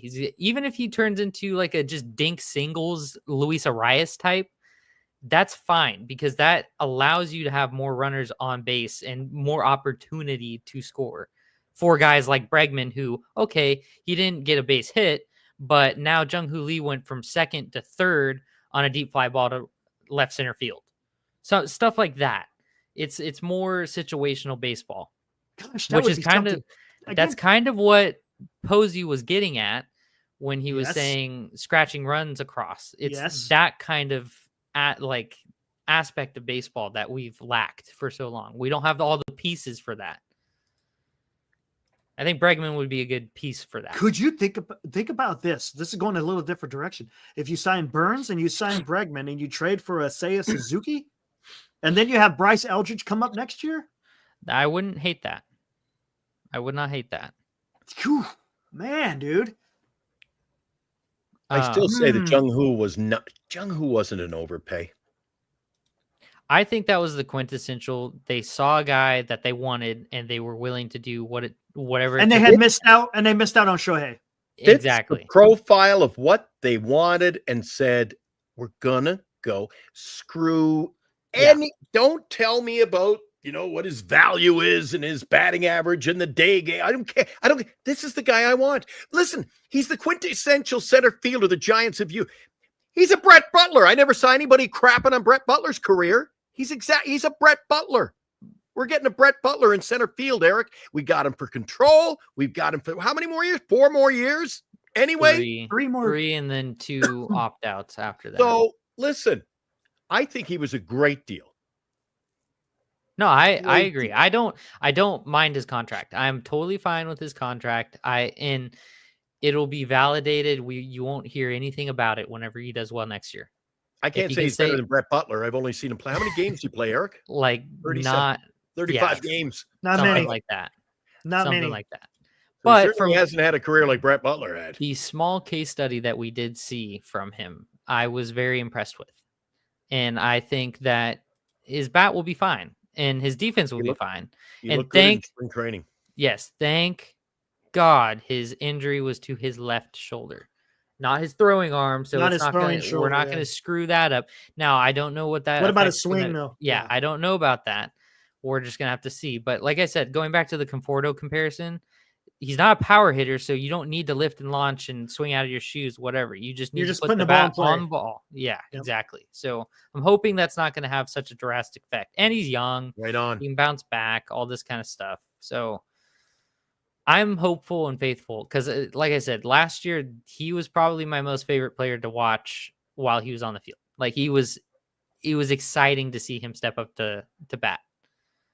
And the defense was great. So it's going to be interesting. And I don't hate the Bregman thing. I don't care for Adames. I don't care for Adames. I don't know why people are so fascinated. He had one good year. Yeah.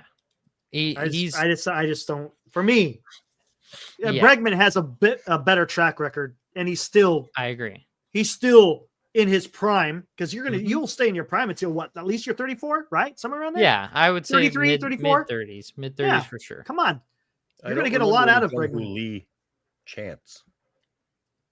I don't remember any Jung Hoo. I don't think we got to see Jung Hoo Lee long enough to have a chance. There's no Jung Hoo Lee chance at Oracle. Yeah, he.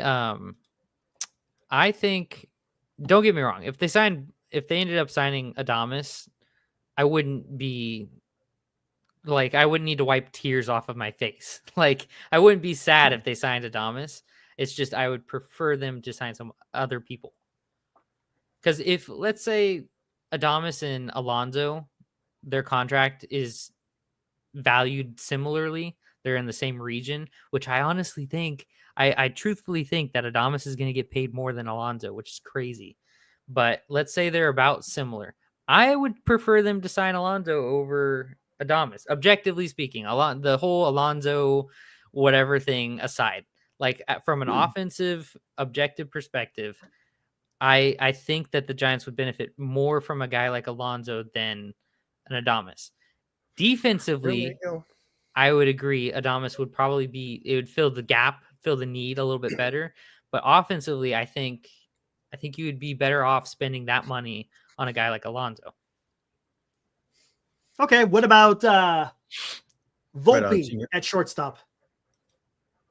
Would they do How that? about we sign Volpe? Or not Volpe, I'm sorry. Gleyber Torres. Oh, absolutely not. I am against Gleyber Torres, man. Let's go get him. I'm very cheap. Be nice and cheap. Let's go get freaking Gleyber Torres and sign Nate Eovaldi. There we go. I think that's what we man. Who let Giants Daily Post in here tonight? Holy cow. Ibrahim's here. Man. Where's Ibrahim been? What's up, Ibrahim? Oh boy. The late night crowd rolling in, Eric. No, Gleyber Torres, man. We can't get Bregman. We can't get freaking Soto. We can't get freaking Burnes. Sasaki ain't coming here. We can't get freaking Willie Adames. We can't get who else? We can't trade for Bichette. We can't trade for Vlad. So let's go. Gleyber Torres, Nate Eovaldi. There we go. That's Farhan speaking right there. Nate Eovaldi and Gleyber Torres, because the Giants just can't sign anybody. Forget about it. Throw in the motherfucking towel, guys. Maybe right. Man. Good. And God, you know what? man. They probably could sign Torres.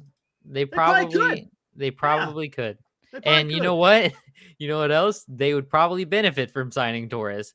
Now, there's other people that would be better than signing him because his defense, that goes against Posey's defense thing massively. Man, dude.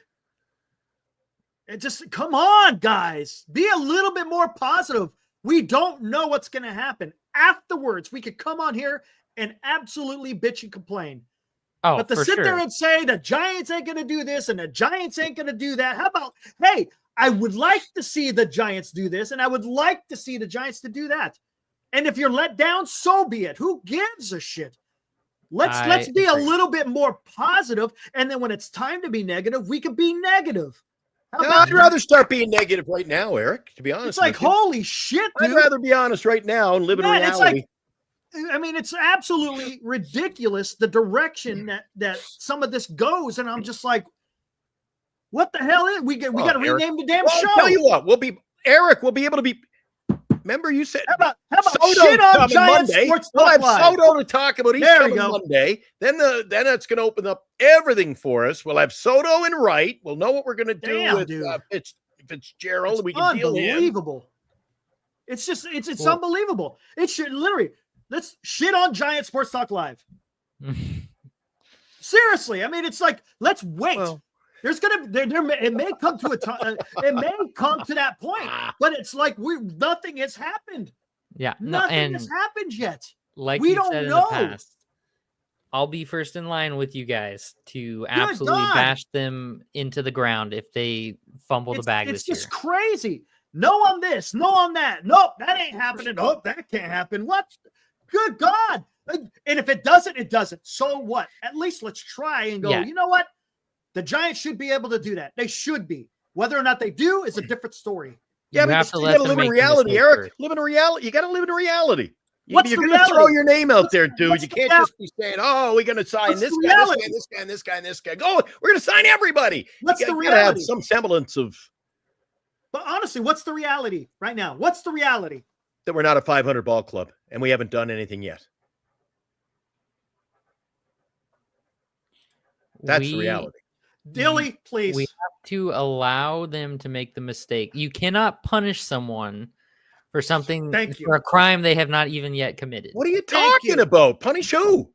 Well, that's what I'm saying is like, we cannot fall into the trap of thinking the way we've thought the last 6 years with Farhan and all that stuff yet.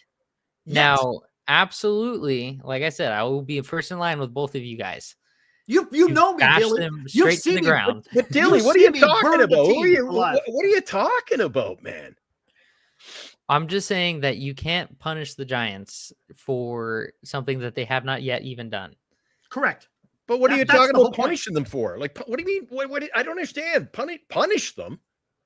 Like talking bad about them, or like already waving the white flag. Like, oh, we're not getting this. Oh, we're not doing that. We're not getting this guy. We need this. It's realistic. Yes, and you absolutely can be. But what is realistic?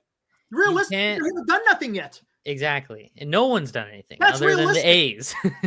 So that's realistic. The realistic part of this is nothing has been done yet. There's only been significant moves. The biggest move that's happened so far is Blake Snell. Yes. And we lost him, so we've gotten worse. But that's okay. We lost. You and I did this routine. No. It's okay that we lost Blake Snell because he's too fucking old. So if he's too old, go out and start. Do it right. Get young players in here, Eric. Get young players in here. What young players are we getting in here?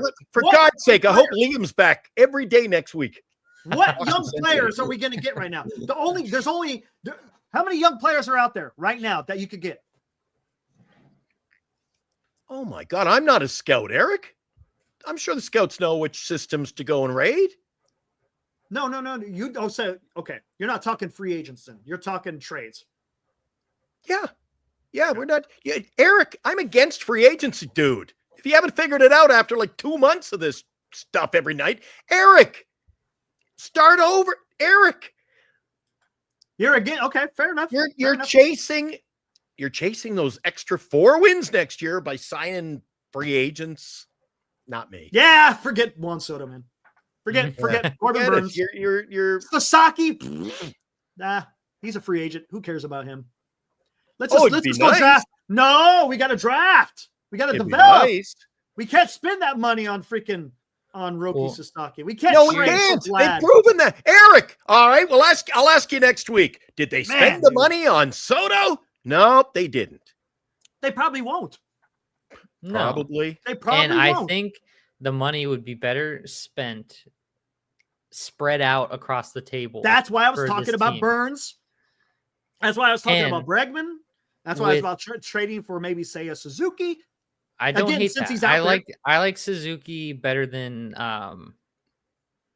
Bellinger now.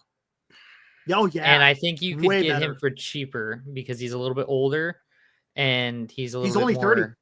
Yeah, he's only 30. But and I think what's his face? I think Bellinger's 29 or something like that. Yeah, but he also got his number. His numbers are the same as last. Exactly, which I think that's skewed a little bit because 2021 I think was one of his I bat 200 years or sub 200 years. Since if you were to have done like from 2022 and on, I think it might have been a little bit different. But even so, I don't hate that. But to the Blake Snell point and losing him and all that stuff, don't get me wrong. Great pitcher. I think he's going to be fine.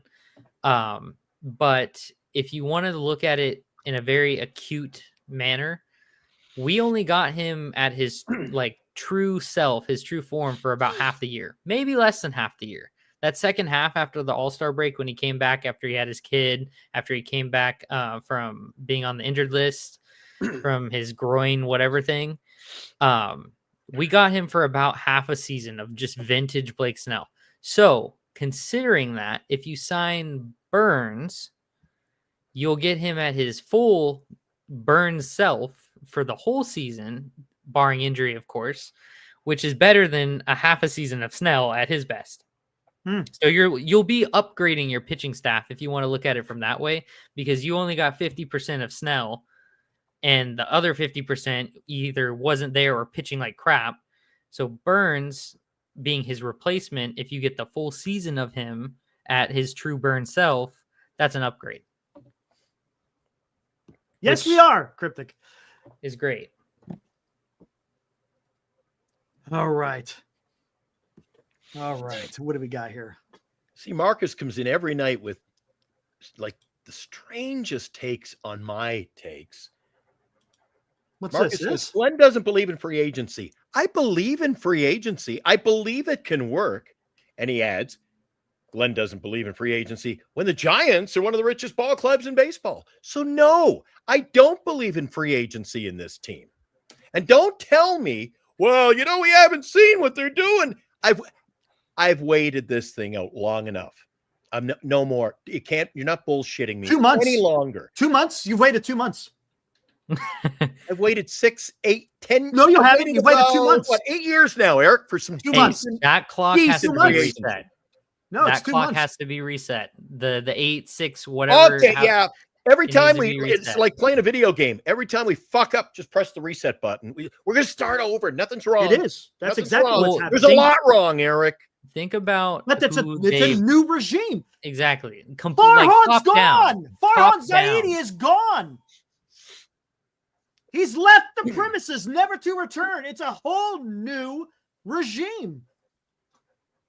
So you're judging this after 2 months. And what are you judging anything on? What has Buster done? What has Buster done? What has Buster done? He hasn't had time to do What have I said this entire time since Buster Posey's been hired? What have I said?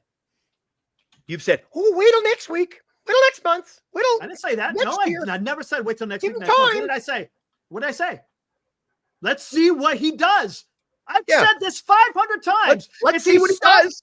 If he sucks, then I'll come on here and says that he sucks. If he does good, I'm going to sit here and say he's good. That's what I'm going to do. Good. That's all we can ask you to do. I'm not sitting there going, oh, fucking Giants, hey, they got no motherfucking chance in hell. I'm not saying that. I can't say that because there's nothing to sit there to tell me to justify saying that. Not at all. Not at all, man. Well, you did say they were going after you. You wanted them to get Soto. Absolutely, I want them to get Soto. I want them to get Soto. Is it going to happen? Probably not. But I want them to get Soto. I want them to get Vladdy. That would be fantastic too. That would be awesome. And make a trade and get Ohtani. Hey, if Judge you would go be for good. it. I'd like them to get Judge. Go for it. And it ain't happened. Have at it. Ain't happening. Have at it. Of course, I'm talking about stuff that's available. Who's available? Juan Soto. Could you trade for a Vladdy? Maybe. Could you trade for a Bichette? Maybe. Right? Maybe. We'll see what the hell happens. It's pretty dismal. And you know what? If that's where you want to be, that's where you'll. That's where I'm at. That's where I'm at. Until you cannot. Okay. You cannot. Nope. I'm gonna tell you right now. You cannot come on here. Buster Posey hasn't done anything wrong, and I'm saying he hasn't done anything wrong. I'm gonna tell you something right now. You know what? That's fair. If Posey goes out and there we're meeting in the middle. If neither one of us is wrong. If Posey comes out here and cooks, then you can't say nothing because you got to keep saying they suck. Right, and if he shits the bed, you got to go. I'm gonna say he shits the bed. Absolutely. Exactly, Eric. What's wrong with that? What are we doing? Are you mad at me? What am I doing? No, I'm saying you can't sit there and say that he hasn't done nothing because nothing has been done. We're getting ready to enter the winter meetings. Dilly. Yes. On a closing note, can I not say Buster hasn't done anything because nothing has been done by Buster? I don't get it. He says I can't say that, but you can't say Buster hasn't done anything because he hasn't done anything. Exactly. Right. So I can say he hasn't done anything. Exactly. Well, exactly. This isn't rocket appliances. Come on. What Eric is saying is that there's no Eric reason. is saying give him time. Exactly. Basically, you guys are saying the same thing, just on different sides of the argument. It's like, exactly, Glenn, you're upset because he hasn't done anything, and Eric's excited because he hasn't done anything. That's literally the only difference. And believe me, it's a little more easier to be pissed off he hasn't done anything. Exactly. So, in just as much as it is for you to be pissed off, it's easy for Eric to be optimistic. I fall into the more optimistic side. I'm waiting and see. Yeah, but I'm gonna stay optimistic because I want to sit there again. I want the team to succeed. I want the team to succeed, and until they don't, then I'll come on here and absolutely roast the Giants. I've done it in the past. Anyway, most of the people here in the chat have witnessed me absolutely destroy the San Francisco Giants 100%, and I will do it again if it's deemed necessary. Buster Posey literally took the job in the beginning of October. He has put together his team, and now it's time to go out there and put the team together that's going to be on the field. I really liked what he said when he was talking about Fitzgerald stealing 30 bases. I love it. That made me so excited. I was like, first of all, no one's talked about stealing bases like ever. That's just not a thing that the Giants do. And then second of all, it felt good to hear it from Posey's mouth, like in baseball speak, where he's like, yeah, if we want Fitzy to go out there and steal 30 bags, we don't want him thinking about getting thrown out. Now, obviously, if he gets thrown out 15 times, we're going to have to make a move, make a pivot. But I liked that a lot. And it makes me feel very confident from an organizational standpoint that there's going to be a notable difference in the way that these things, like philosophies, are run. I think that's going to be underrated. So what do you think, Eric? What's that? Answer senior. Eric, are you going to roast Posey if he does not get a Corbin Burnes or a Freed, especially at the starting rotation? Look, I understand it's a little bit more difficult to get a position player, but if you can't land one of these starting pitchers, I'm going to have an issue with that because that's something the Giants should be able to do easily. Easily. And if he can't get that done, I have an issue. No doubt about it. I get it. The position players are going to be more difficult. I think you should trade in that respect. And maybe you can hit on a free agent. Maybe not. I don't know. But if you can't hit on a starting pitcher, that I will have issue with. And yes, I will roast Posey if that's the case. I would agree. I just had this conversation today. I said, think about the polls. It's Colorado would make no sense for the Rockies to go out and stack their pitching staff. Why would you do that? 50% of your games are in Colorado. Pitchers don't pitch well in Colorado, but hitters hit like crazy in Colorado. So go and bolster your hitting, your lineup, get the best bats you can, and just smash all the time. They obviously don't do that, but that's the concept, right? Why would you load up on pitching if your ballpark is catered to hitting? It's the exact opposite for the Giants. Your ballpark is catered for pitching, so stack your pitching, and then just be. Because what has Buster Posey said? What has Buster Posey said? Exactly. The whole time, pitching and defense. So if you can't even hit on pitching, exactly. Now that screams now you're problems. Now you're screaming on the verge of being a liar. Yes, and you know how I feel about that. Deeply rooted problems, and that is unacceptable. That's where I'm going to draw the line. That's where I'll hop on with Glenn and be like, no, burn this thing to the ground. It's terrible. Yep. Then I'll be, it's a different tune. 100%. Exactly. But let's see what happens. Maybe things get done over the damn weekend. Maybe we'll have something to talk about on Monday night. There you go. Man, I'm telling you, dude. It's Monday Night Football. Yeah, let's not talk pigskin. Let's talk rawhide. There you go. It'll be interesting for sure. All right, Billy, I'm getting close to wrapping. Yeah, I'm ready. All good. I can't believe it. 3 hours. All right, Billy, thanks, man. Peace out. Peace out to you, man. Right on. All right. Posey already let Snell walk, says Hope. Well, maybe they wanted him to walk. Maybe they weren't interested. Just saying. Maybe he just didn't want to play here, Eric. Yeah, that's possible. 100%. That could be 100% possible. It's not like that rumor hasn't surfaced. The players don't want to play here. Well, usually pitchers want to play here. I don't think that should even be Eric. There are worse things than playing Major League Baseball, dude. So, absolutely, 100%. I don't want to play there. You know, I maybe it's my age, Eric. You're not far behind either. But when I was a kid, all these things that we talk about today, including no trade clauses, and I demand to be traded to any team in the American League. I know that. I know basketball. I demand to be traded to Baltimore or Pittsburgh today. Yeah, that doesn't happen in baseball. I hate that the players have become their like we prima donnas. Owners run the show. I'd say get the fuck out. It's like, dude. That's like when I get guys who come in.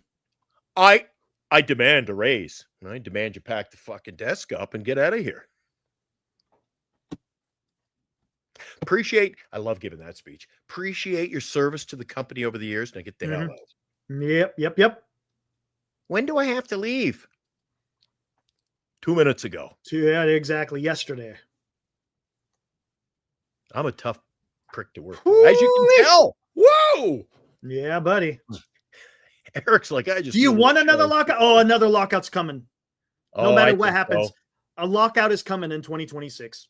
The Players Association and the MLB do not get along, and there's gonna be a lockout, guaranteed, 100%. Thanks, Senior. 100%. Senior's a realist for the most part. Right on, Senior. Man. Appreciate it. I like Senior. We don't always agree. Freaking awesome, dude. Senior is awesome. And Senior doesn't play favorites. No, not at all. No, it's on me. Awesome, I like dude. it. I like it. Because that gets me riled up. I told you, if we just came in here and everything was hunky-dory and Eric goes, I love the Giants. I'm singing the praises of the Giants and you guys are all, we're going to be such a good team. That would honestly not make for good Giant Sports. It sure as hell would if they're freaking winning freaking World Series, though. I'll tell you that. Not when they're sub 500, my friend. Yeah, we'll see. Maybe it changes, man. But we don't know yet. Couple of short snappers I'm going to throw to you tonight, Eric, to close out the show. Hey, how about that? Kim, not going to be healthy, obviously, to start the year. Do you still want him?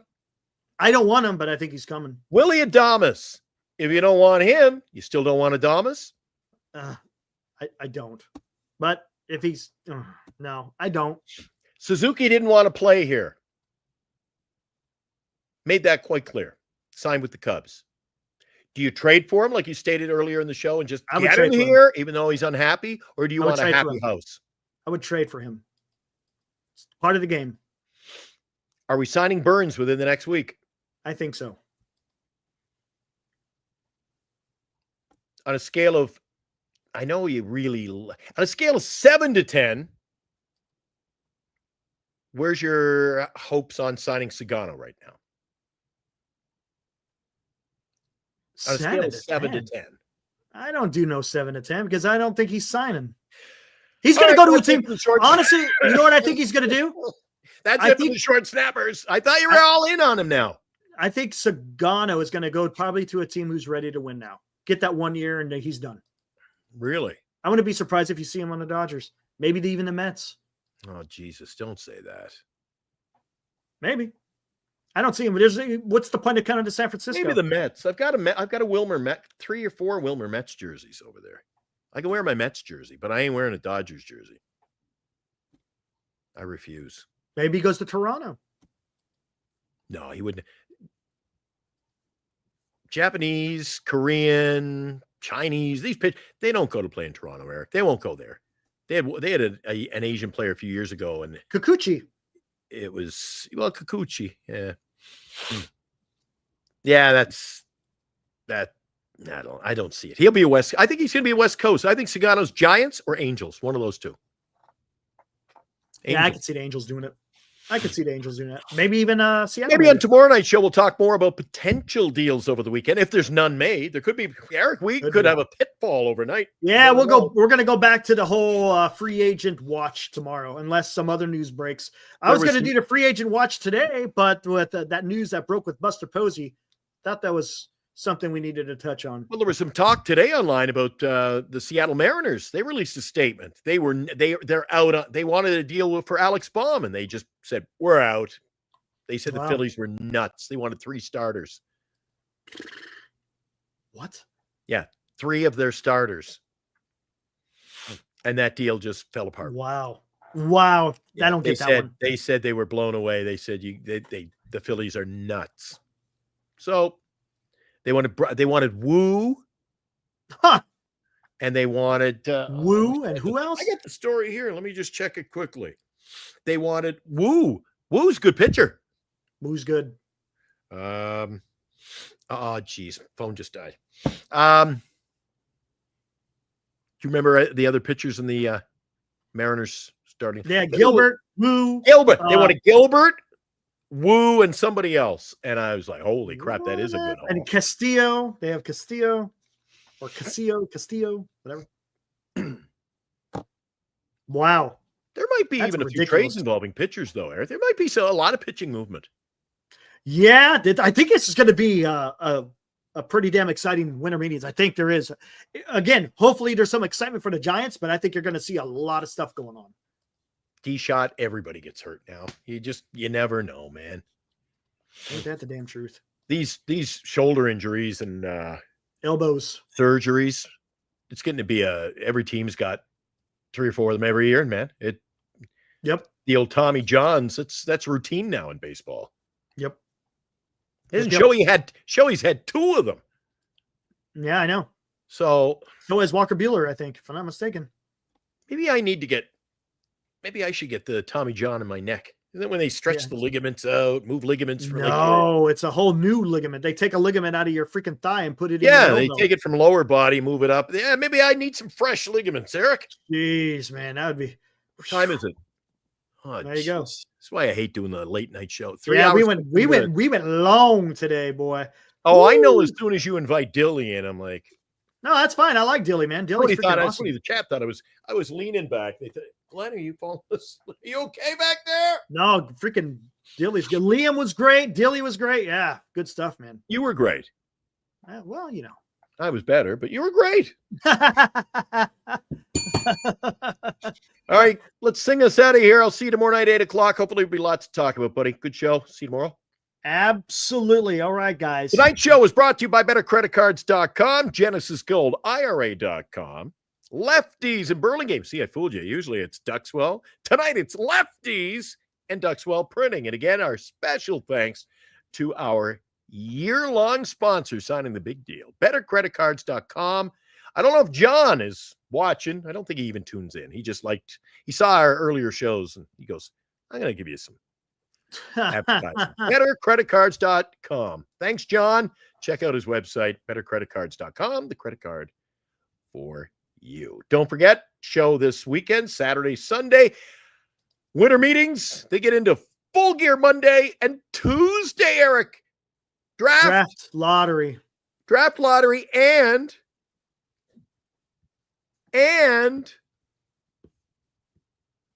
oh, how quickly you forget.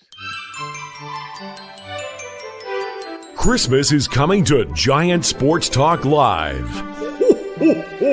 Be watching Giant Sports Talk Live beginning December 10th for the 12 days of Giant Sports Talk Christmas. We will announce one qualifier each night for 12 days, and on Christmas Eve, we will draw for a grand prize of a Barry Bonds jersey and 2 tickets to attend a Giants game with Glenn and Eric. To qualify, simply be watching Giant Sports Talk Live to pick a number between 1 and 12. Then, on Christmas Eve, Santa's elves, Glenn and Eric, will randomly choose the grand prize winner. The 12 days of Giant Sports Talk Christmas, coming December 10th to Giant Sports Talk Live on Northern Lights Entertainment Broadcasting Station.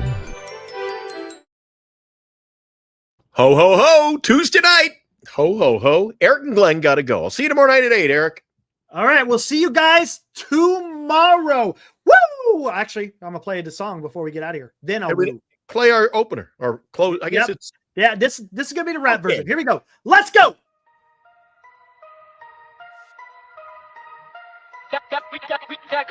Catch me on Giants Talk with Eric and Glenn. Spit fire like Posey when he takes a swing again. Best place to catch the SF groove, ain't no doubt. G-men reppin' hard, we gon' scream and shout.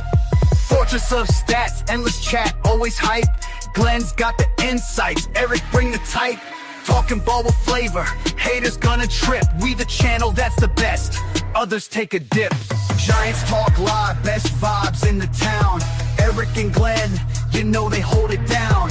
SF loyalty, we rock it like kings. Big bats, big hearts, let the joy bells ring. Pass the mic, let's vibe, no chit chat.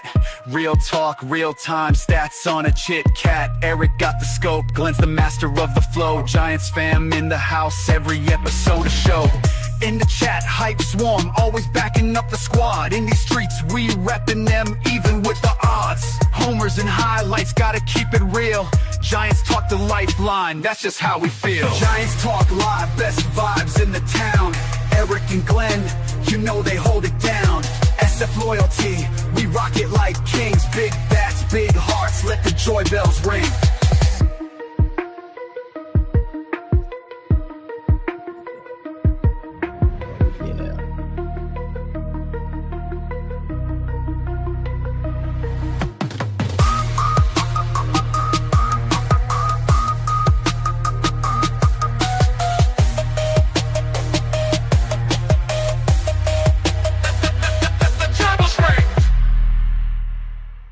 All right, guys. See you tomorrow night.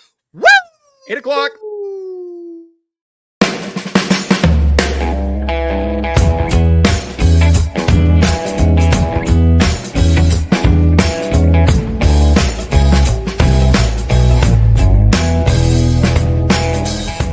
You've been watching Giant Sports Talk Live with Eric and Glenn, a Northern Lights Entertainment Broadcasting production.